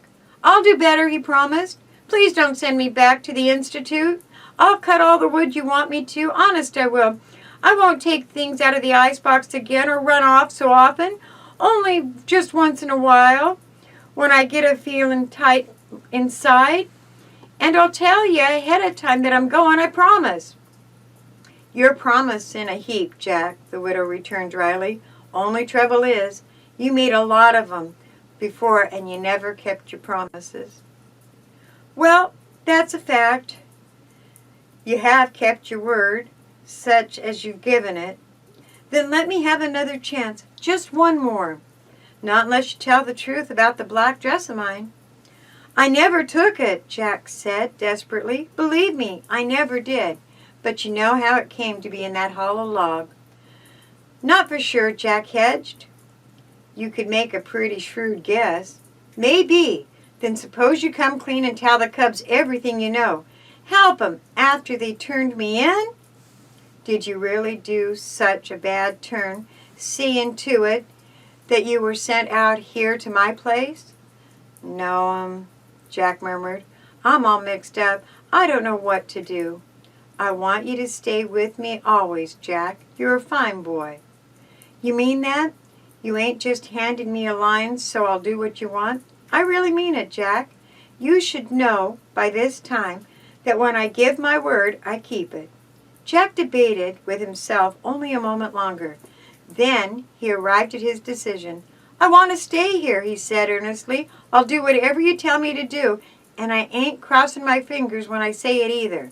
You can switch me whenever you want to, and I won't try to take a switch away from you." "Now, that's right considerate of you, Jack," Mrs. Jones smiled. "Well, get along fine from now on, and we won't need that switch again. I'll fill the wood box," Jack offered eagerly. "You're mostly out of kindling." Mrs. Jones hauled him up short. "That job can wait, Jack. You got something else more important to do right now." "Tell us everything you know about that tin box," Mr. Hatfield urged. "You'll be doing the cubs a real service, Jack. You see, not only myself, but the entire organization has been under a cloud since the money disappeared. I ain't sure what became of it, but I may know," Jack admitted. "Then suppose you tell us," the cub leader urged. "I'll show you instead," Jack offered. "Follow me to the woods, and you may see something kind of interesting." Da-doo-da-doo.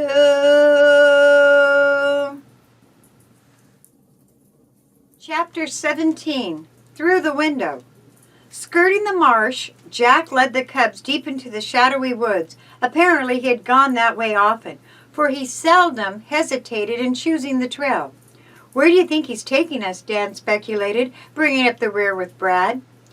"It has me guessing, Dan. He seems to know where he's going, though. I have a hunch he may show us something that will have an important bearing." After a brisk 5-minute hike through the woods, Jack abruptly halted. "If you want to see anything, you got to be quiet from here on," he warned. All conversation ceased. Still led by Jack, the cubs moved on at a slower pace. Carefully they trod, taking care not to step on sticks or leaves. Presently Jack again halted. This time he did not speak. However, the cubs, gathering close about, saw that he had neared their destination. Directly ahead, in a tiny clearing close to the stream, stood a crude shack. Side walls were badly built from odd-shaped lumber, which the cubs guessed had been taken from nearby construction jobs. The flat roof was made of tar paper. Some of it had torn loose and flapped in the light breeze. "You didn't build that shack," Mr. Hatfield whispered to Jack. He had noted a tiny circle of smoke rising lazily from the tin pipe cut through the roof.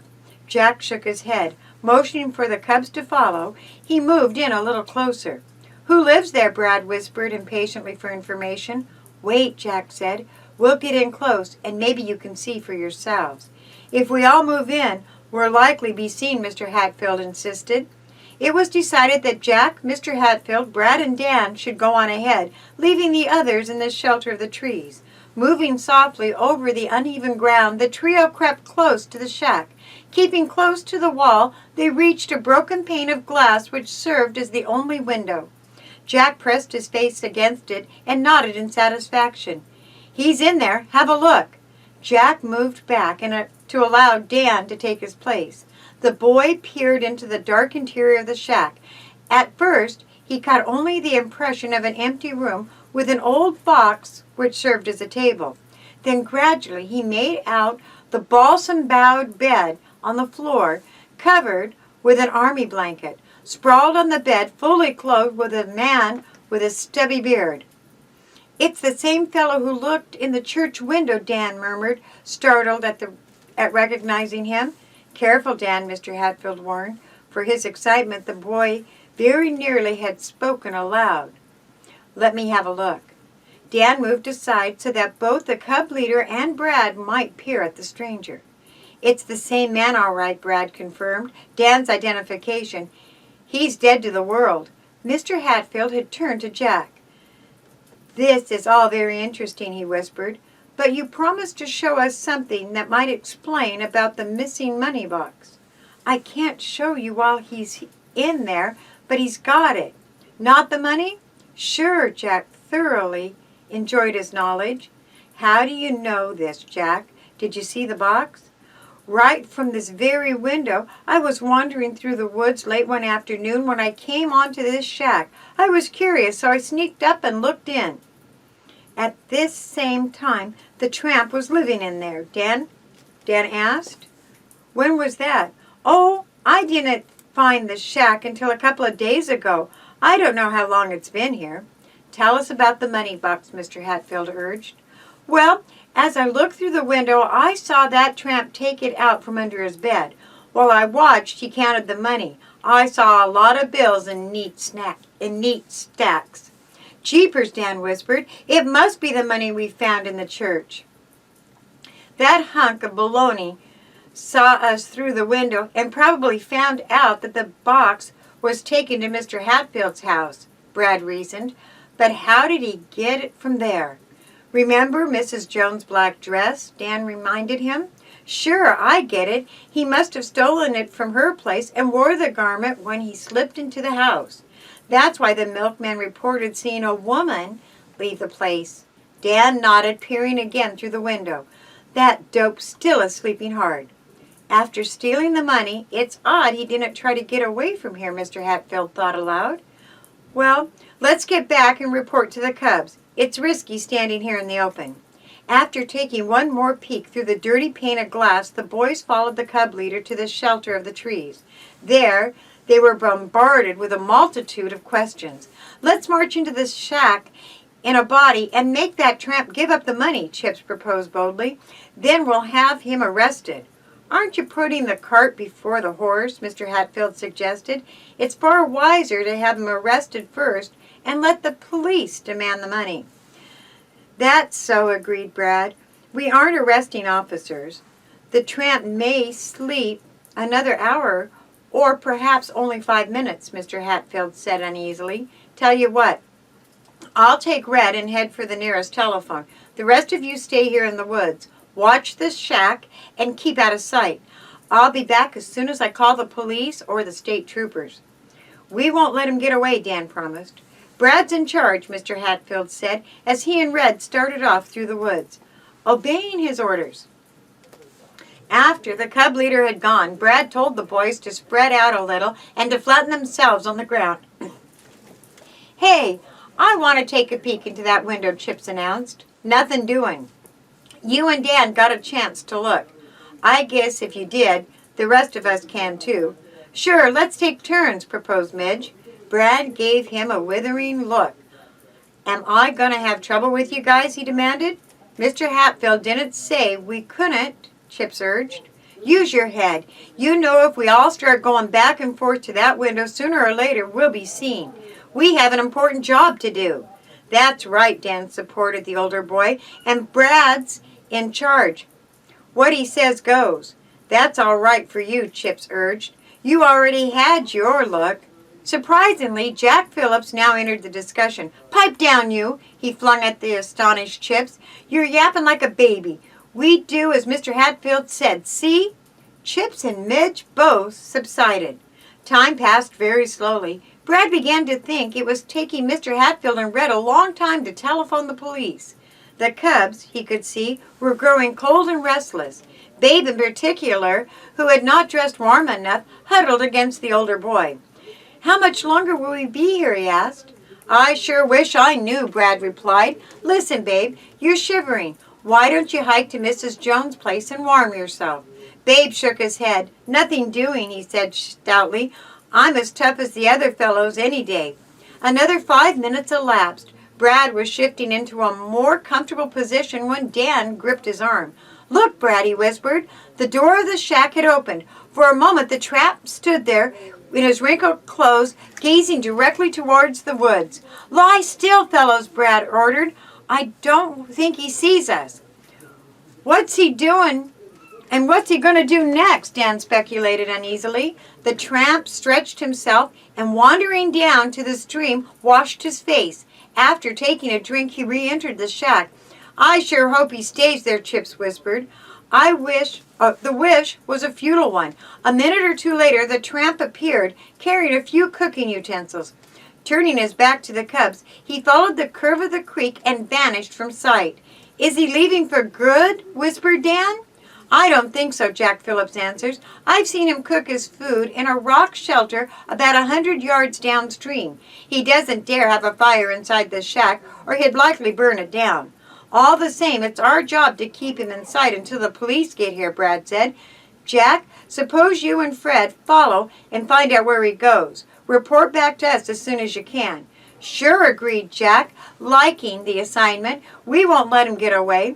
If he should lead you a chase, mark the trail, the den chief advised. Fred knows how to do it, so the cubs can follow. Fred and Jack hastened off in pursuit of the tramp. However, it seemed they scarcely had disappeared until they returned again, breathless and hurrying. Anything wrong? Brad demanded. Not a thing, Jack reassured him. It's just as I thought. The tramp is cooking his meal. He'll be at least a half an hour. All the same, we ought to keep him in sight, Brad decided. You two hustle back and watch. If he starts this way, give some sort of signal. What it'll be, Fred asked. I know. I'll whistle like a whippoorwill. Are there any of them in the woods at this time of year? Oh, the tramp won't notice, Fred said. I could give my siren whistle. No, the whippoorwill signal will be the best, Brad decided quickly. That siren of yours would send him hot-footing in the opposite direction. But don't use any signal unless it's absolutely necessary. No sooner had the two gone off than Chips again urged that the cubs investigate the shack. Jack said the tramp will be tied up for half an hour, he urged. This is our chance. We can get in there and find the money. Sure Mr. Hatfield would want us to do that, Mitch backed him up. Well, I don't know. It's sort of risky. Oh, you're too conservative, Chip said hotly. I'm not afraid. No one is afraid, Brad retorted. It's just a matter of common sense.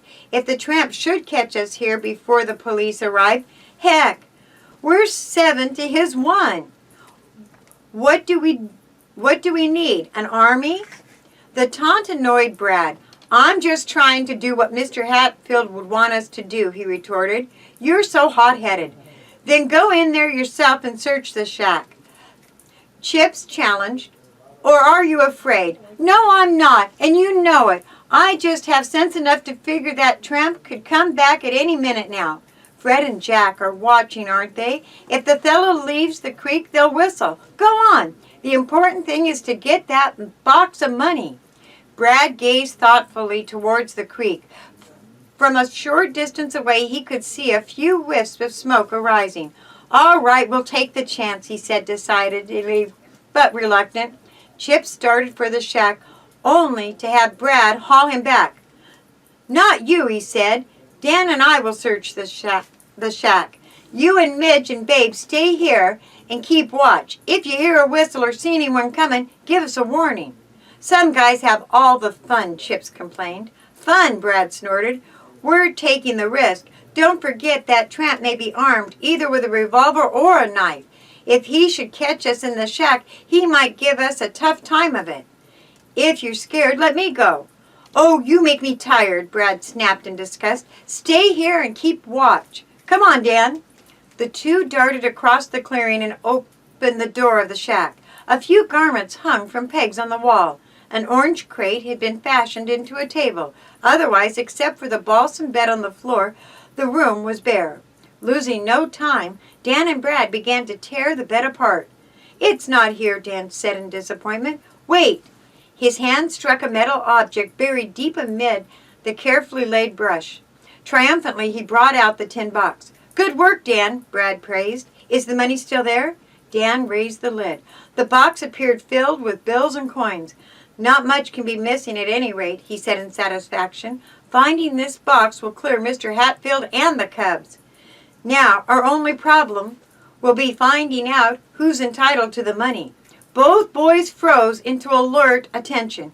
Faintly, they had heard a whistle from down the creek. Gosh, Brad exclaimed, we're getting out of here. At that same moment, someone tapped on the glass pane at the rear of the shack. Whirling around, Brad and Dan saw Chip's contorted face pressed against the window. He motioned frantically. Seizing the tin box, Brad and Dan started for the door. Before they could reach it, heavy footsteps were heard outside. Then the door creaked back, and the tramp stood there, blocking the exit. Da-doo-da-doo.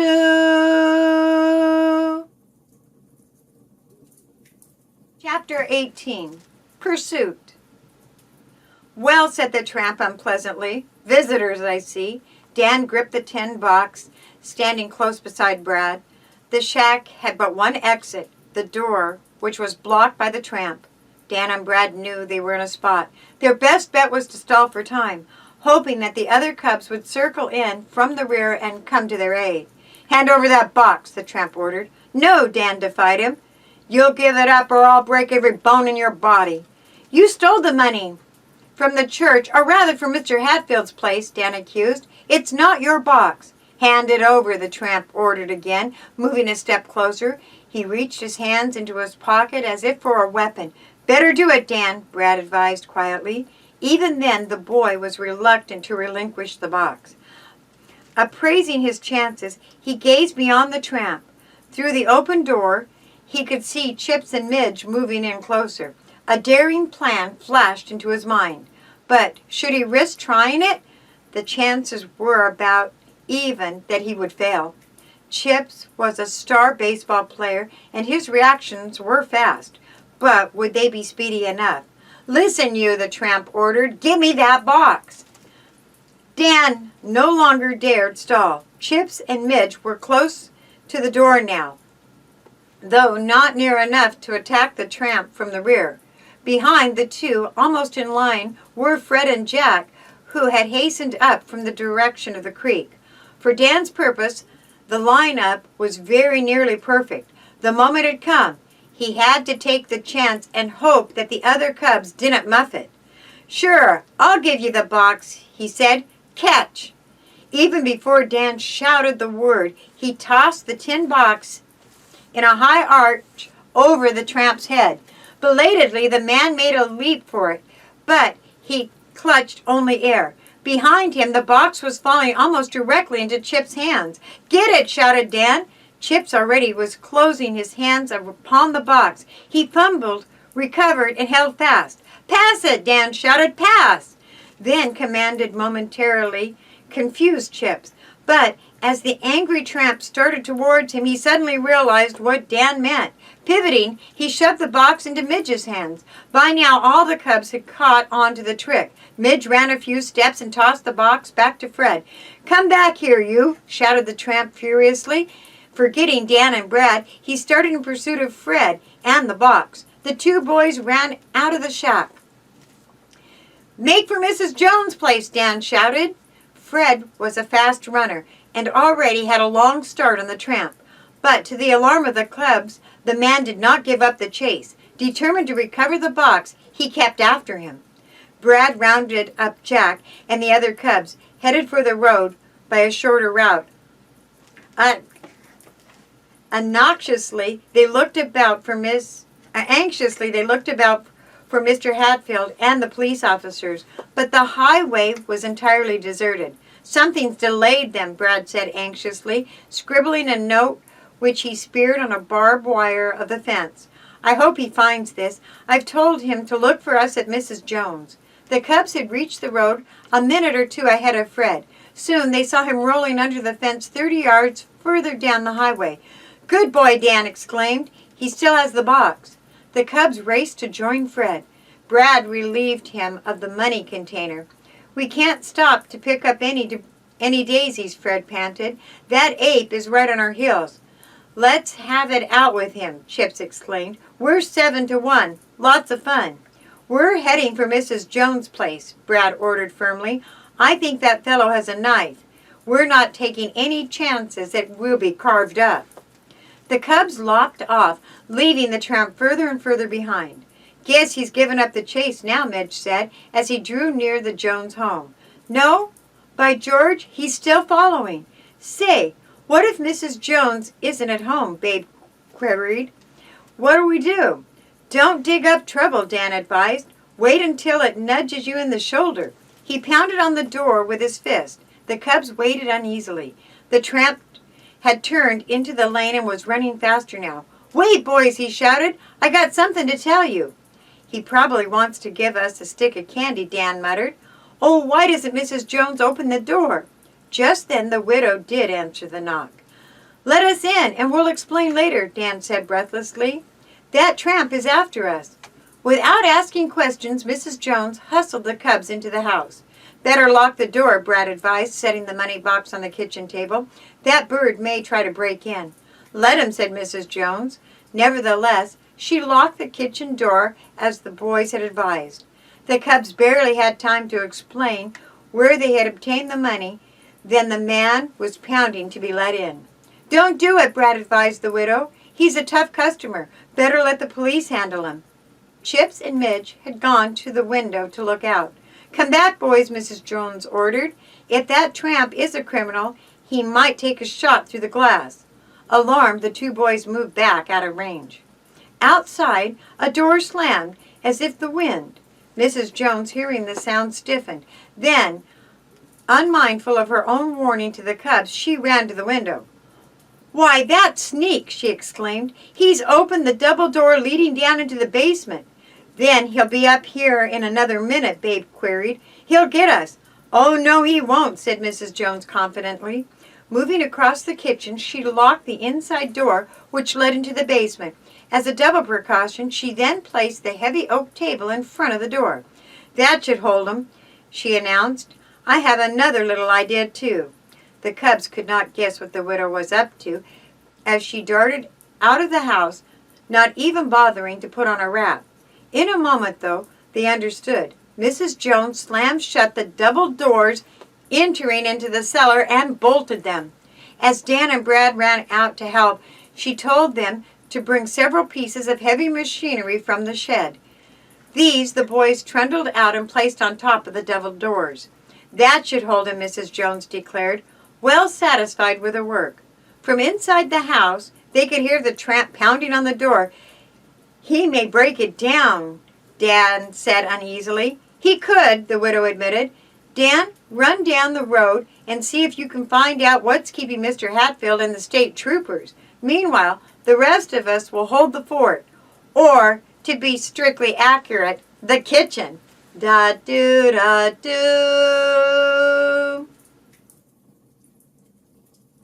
Chapter 19. I Promise. Knowing that Mrs. Jones and the cubs might not be able to hold the tramp as a prisoner very long in the barricade basement, Dan ran fast as he could down the road. He had no idea which way Mr. Hatfield had gone. However, it seemed to him that the house most likely to have a telephone was a large white one a quarter of a mile further on towards town. Dan was midway there when he saw the state trooper's car approaching. His heart leapt. Help, he thought, was at hand.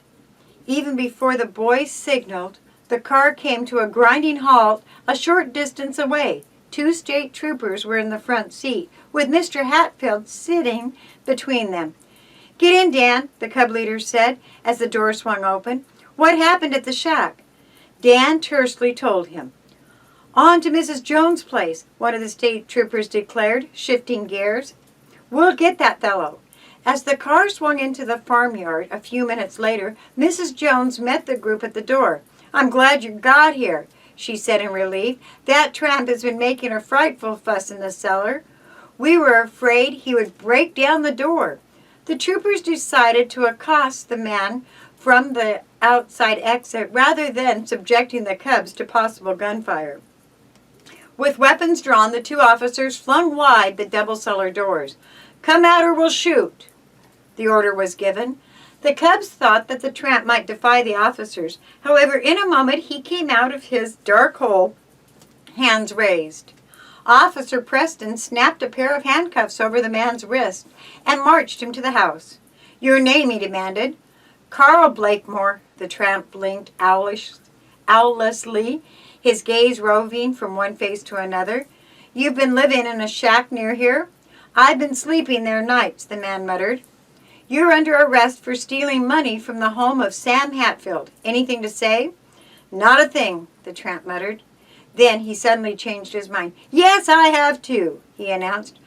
I know you'll take me to jail, so I might as well tell you the whole story. Not that you'll believe me. Go ahead, the trooper encouraged.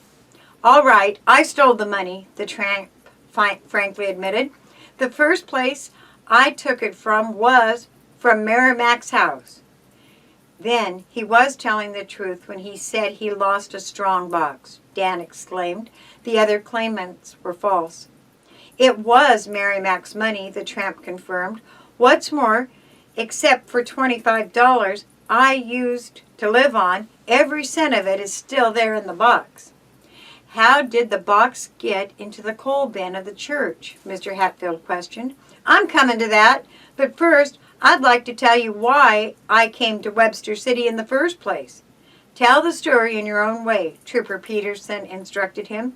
You can put your hands down now. Thanks. It's only fair to warn you that anything you say may be used against you in a court. I got nothing to hide, the tramp said with a shrug. I've had a tough life knocking around the world. Sometimes haven't had enough to eat. Sometimes I haven't. For a while, I worked on a lake freighter. Then I got a bad infection in my leg. Then I came out of the hospital. I was broke and discouraged. I began to turn things over in my mind, wishing I could settle down and start a new life. Then I remembered I had an uncle here in Webster City that was well fixed. I never paid any attention to the old doofer, and he to me. I couldn't even remember his name, but I thought I'd drift out this way and look him up. Figured he might stake me a new start. Who was this uncle? Mr. Hatfield asked curiously. You'll hear in a minute. Well, as I was saying, I came out here and tried to look him up. I didn't have any luck. Finally, I was down to my last dime. I was desperate. I tried to get help from charity, but was told they couldn't help me because I was a non-county resident. Never mind all these details, State Trooper Peterson cut in impatiently. You robbed the Merrimack home. Yes, I heard talk in a pool room that old man had a strong box. I noticed by watching the house that he was careless about locking his doors, so I watched my chance and slipped in. I found the box without any trouble, but as I was leaving, I saw a photo that gave me a terrific shock. Mr. Merrimack's picture? Questioned the trooper. No, it was a picture of my mother. In a flash, I knew that I was robbing my own uncle, because he was the only person in Webster City who would have had such a photograph. But you went through with the deed all the same, Officer Peterson reminded him. I didn't have time to think things to a conclusion, the tramp said lamely. As I was looking at the photograph, a woman came into the house to do some work. Seeing her, I got panicky and fled. With the money? Yes, I kept it. But right away, my conscience began to bother me. I'd never stolen anything before. The last thing I wanted to do was take money from my own relative. I made up my mind I'd return it and then try to get Merrimack to help me. What changed your mind? Everything worked against me. First, I made the mistake of hiding the money box in the empty church. It was my bad luck that the Cub Scouts had a meeting there before I had a chance to get it back again. You were the man we met on the street that night in the rain. Dan identified him. Sure, I asked you what was going on. That was the first I knew the church had been reopened. Then later you peeked through the church window? I saw a light in the basement first, the tramp explained. That gave me a real scare. But I had a worse jolt when I saw you kids had found the money and were counting it. You followed us in the car after we left the church, Mr. Hatfield inquired. Where would I get a car? Then, how did you learn where the money box was taken? I knew you'd either take it home or to the police station. So you broke into my home later and took the box? I had to get it back. You dressed as a woman so you wouldn't be recognized, Mr. Hatfield resumed the questioning. You wore the black silk dress with diamond-shaped jet buttons. That's right. You mean you wore my dress? Mrs. Jones exclaimed indignantly. Why, then you stole it from the shed? You've been taking wood too? Only a little. All the time I was wrongfully blaming Jack, Mrs. Jones said, and the boy never once spoke up to set me right. After using the dress, I suppose you hid it in the hollow log in the woods, Mr. Hatfield commented. That's right, the tramp agreed. For a while I slept in an unoccupied house near here. After the contractor drove me away, I had to throw up that shack in the woods. It's pretty cold at night. What about the money? Trooper Peterson reminded him. There's not much more to tell. I made up my mind to return it to Merrimack, like I said. But you never did. I tried. Once I got into the house, but before I could put the box where I found it, someone rang the doorbell. I had to get out fast. You could have left the money, the trooper pointed out. I guess so, the tramp admitted. I was sort of rattled. I just crawled out the back window and beat it fast as I could. After that, you didn't make another attempt to return the money? I didn't know what to do. I used a little to buy food. Oh, I was weak, all right. I admit it. But it's the truth. I never intended to steal from my own uncle. I know you won't believe my story. On the contrary, everything you told us tallies with the facts that we know, Mr. Hatfield assured him. Well, that's my story, and it's all there, the tramp said, making a desperate gesture with his hands. You may as well take me off to jail now. The troopers escorted the man to the waiting car. As the man left the home, he paused in the doorway to direct a word to the cubs. No hard feeling, boys, he said. You fellows made it plenty tough for me, but I'm not blaming anyone except myself. I led a useless life, and I got what's coming to me. After the car had driven away, Mr. Hatfield told the cubs they must return to Webster City without further delay. So much time had elapsed that he was afraid that their parents would be worried. Jack, we owe you a lot, he said, shaking the boy's hand. Through your cooperation, my name will be completely cleared, and Mr. Merrimack will have his money again. Many thanks, not only from me, but from all the cubs. Sure, that's okay, the boys replied in deep embarrassment. He hesitated, and then, with a darting glance at Mrs. Jones, asked, Are you going to send me back to the Institute? Send you back? Mrs. Jones demanded with a quick laugh, which had a real affection. Why, Jack, what an idea. I need you here to help me. You do? Aren't you just saying it? Said Jack. Jack, I truly need and want you, the widow repeated. Since my own sons grew up, I've wanted another boy the worst way, one I could depend on. Shucks, I wanted to have a boy without spirit. I'll never run away again, Jack said earnestly, I promise. When a cub gives a promise, he never breaks it, Mr. Hatfield reminded him. So be sure you really mean it. I'm not a cub, Jack said slowly. I'd like to be one someday.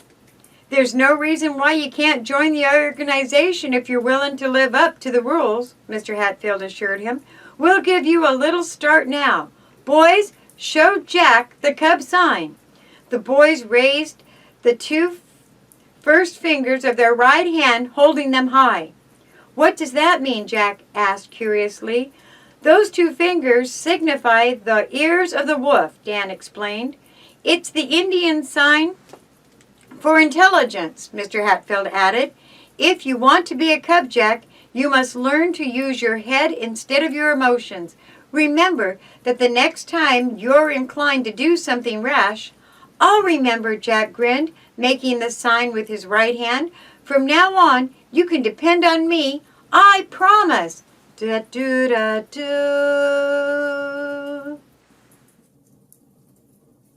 Chapter 20. Knights of the Round Table. In the Cubs' meeting room at the church, parents had gathered to witness a knighting ceremony of the entire pack. The room had been gaily decorated with colorful banners made by the boys of Den 2. Chairs had been arranged in perfect circles to represent the round table. Earlier in the evening, Den 1 already had offered its ceremonial performances. Now it was time for Den 2 to show what it could do. From the anteroom, where the cubs were scrambling into their suits of armor, a buzz of conversation issued forth. Hurry up, fellows, Dan urged the others. We're 3 minutes past starting time now. Everyone's all set. I can't get this flashlight to work, complained Red, as the torch-bearer he was assigned to hold a long pole with a flashlight attached to an end. You've been playing with it too much, Brad told him. Luckily, I brought some extra batteries. Here, put this in, and we'll be ready to start." "I'm going to forget my lines," Babe mumbled, repeating them over and over again. "You'll do fine," Brad encouraged him.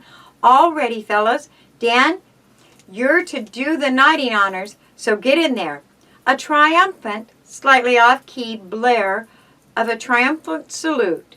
Pulling his armor into place, Dan marched into the ceremonial hall to take his position in front of the torchbearer. Addressing the onlooking parents, he said clearly, "Among us tonight there are a few who have not yet joined the Knights of the Round Table. Although these newcomers have no armor of steel, they are equipped with armor of goodwill, squareness, and honor. So we are gathered here to welcome them into our circle. Bring the first man forward." Brad, holding a torch high, led Jack Phillips from the sidelines. At a signal, the boy knelt on his knee in front of Dan, who said, "As a knight of the Cub Scout organization, you must promise always to do your part. You must follow our leader, obey his orders, and give goodwill." "I promise always to do my best," slowly repeated Jack, who had been coached in his lines. With his wooden sword, Dan tapped the boy lightly on the shoulder.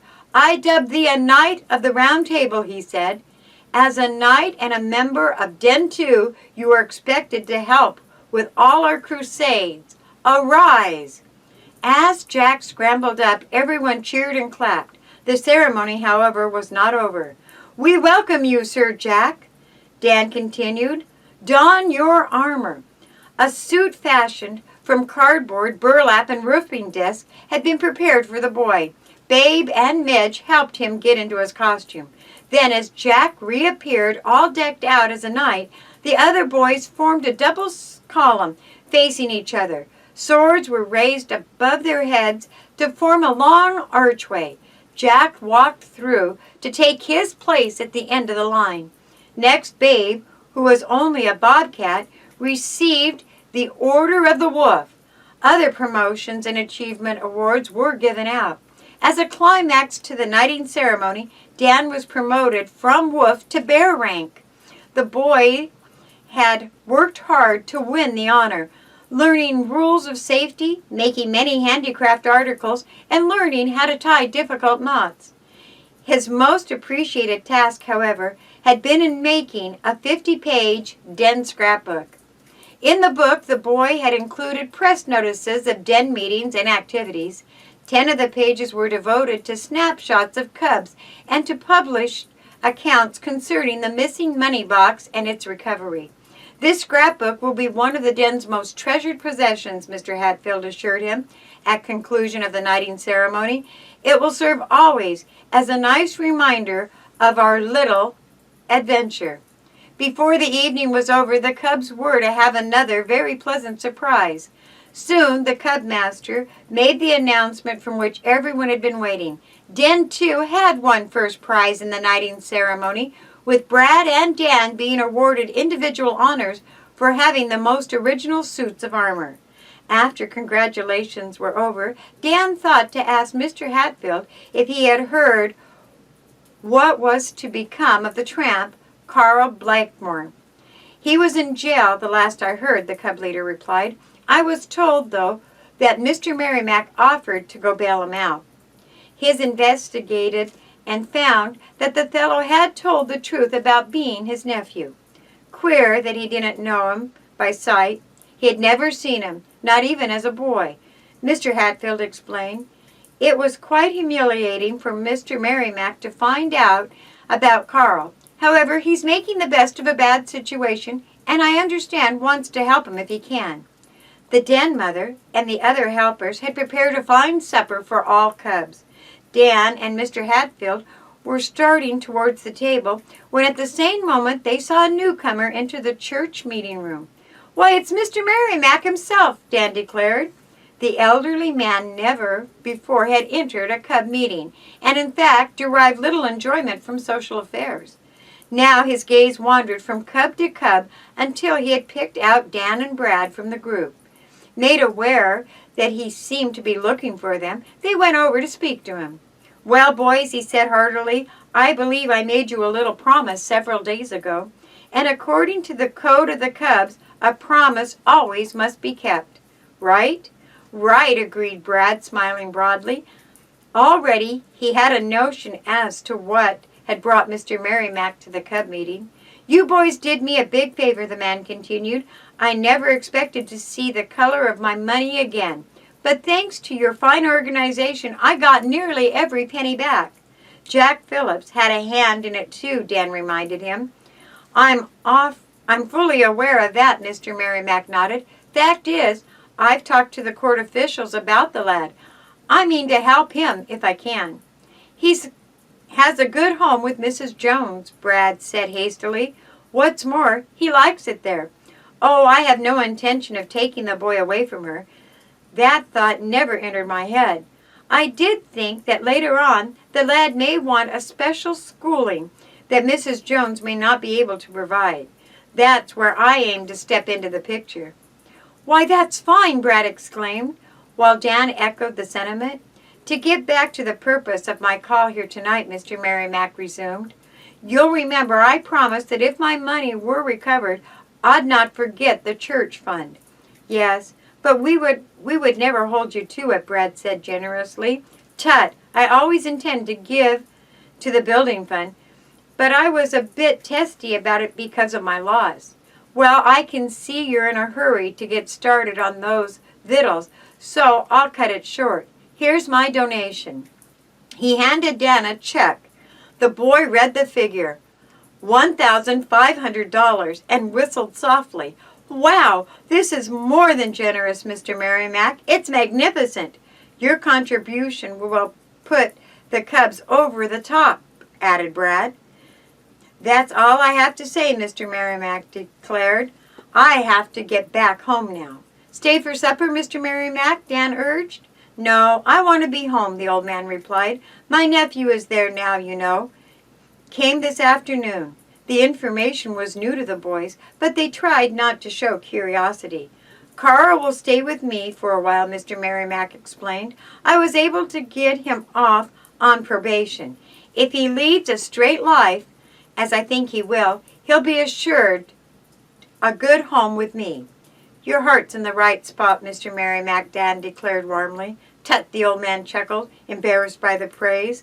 We'll say goodbye, boys, or should I say, Sir Knights. A delightful social hour followed for the Cubs, their parents and friends. Among those present was Mrs. Jones, who seemed as proud as Jack as if he were her own son. All too soon, to please the Cubs, it was time for the meeting to break up.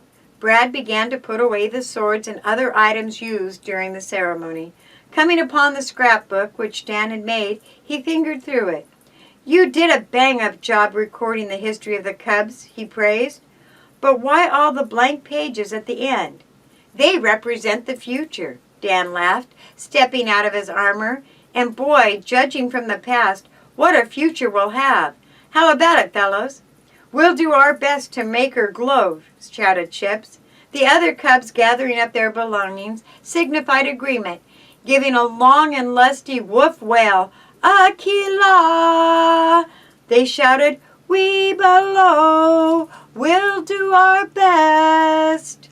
On that note, the Cubs, in a burst of enthusiasm, grabbed Dan and tossed him a little way into the air. Then, like a pack of healthy young wolves, they raced out of the meeting hall. The end. Nighty-night, Snooky Ookums. Thanks for listening.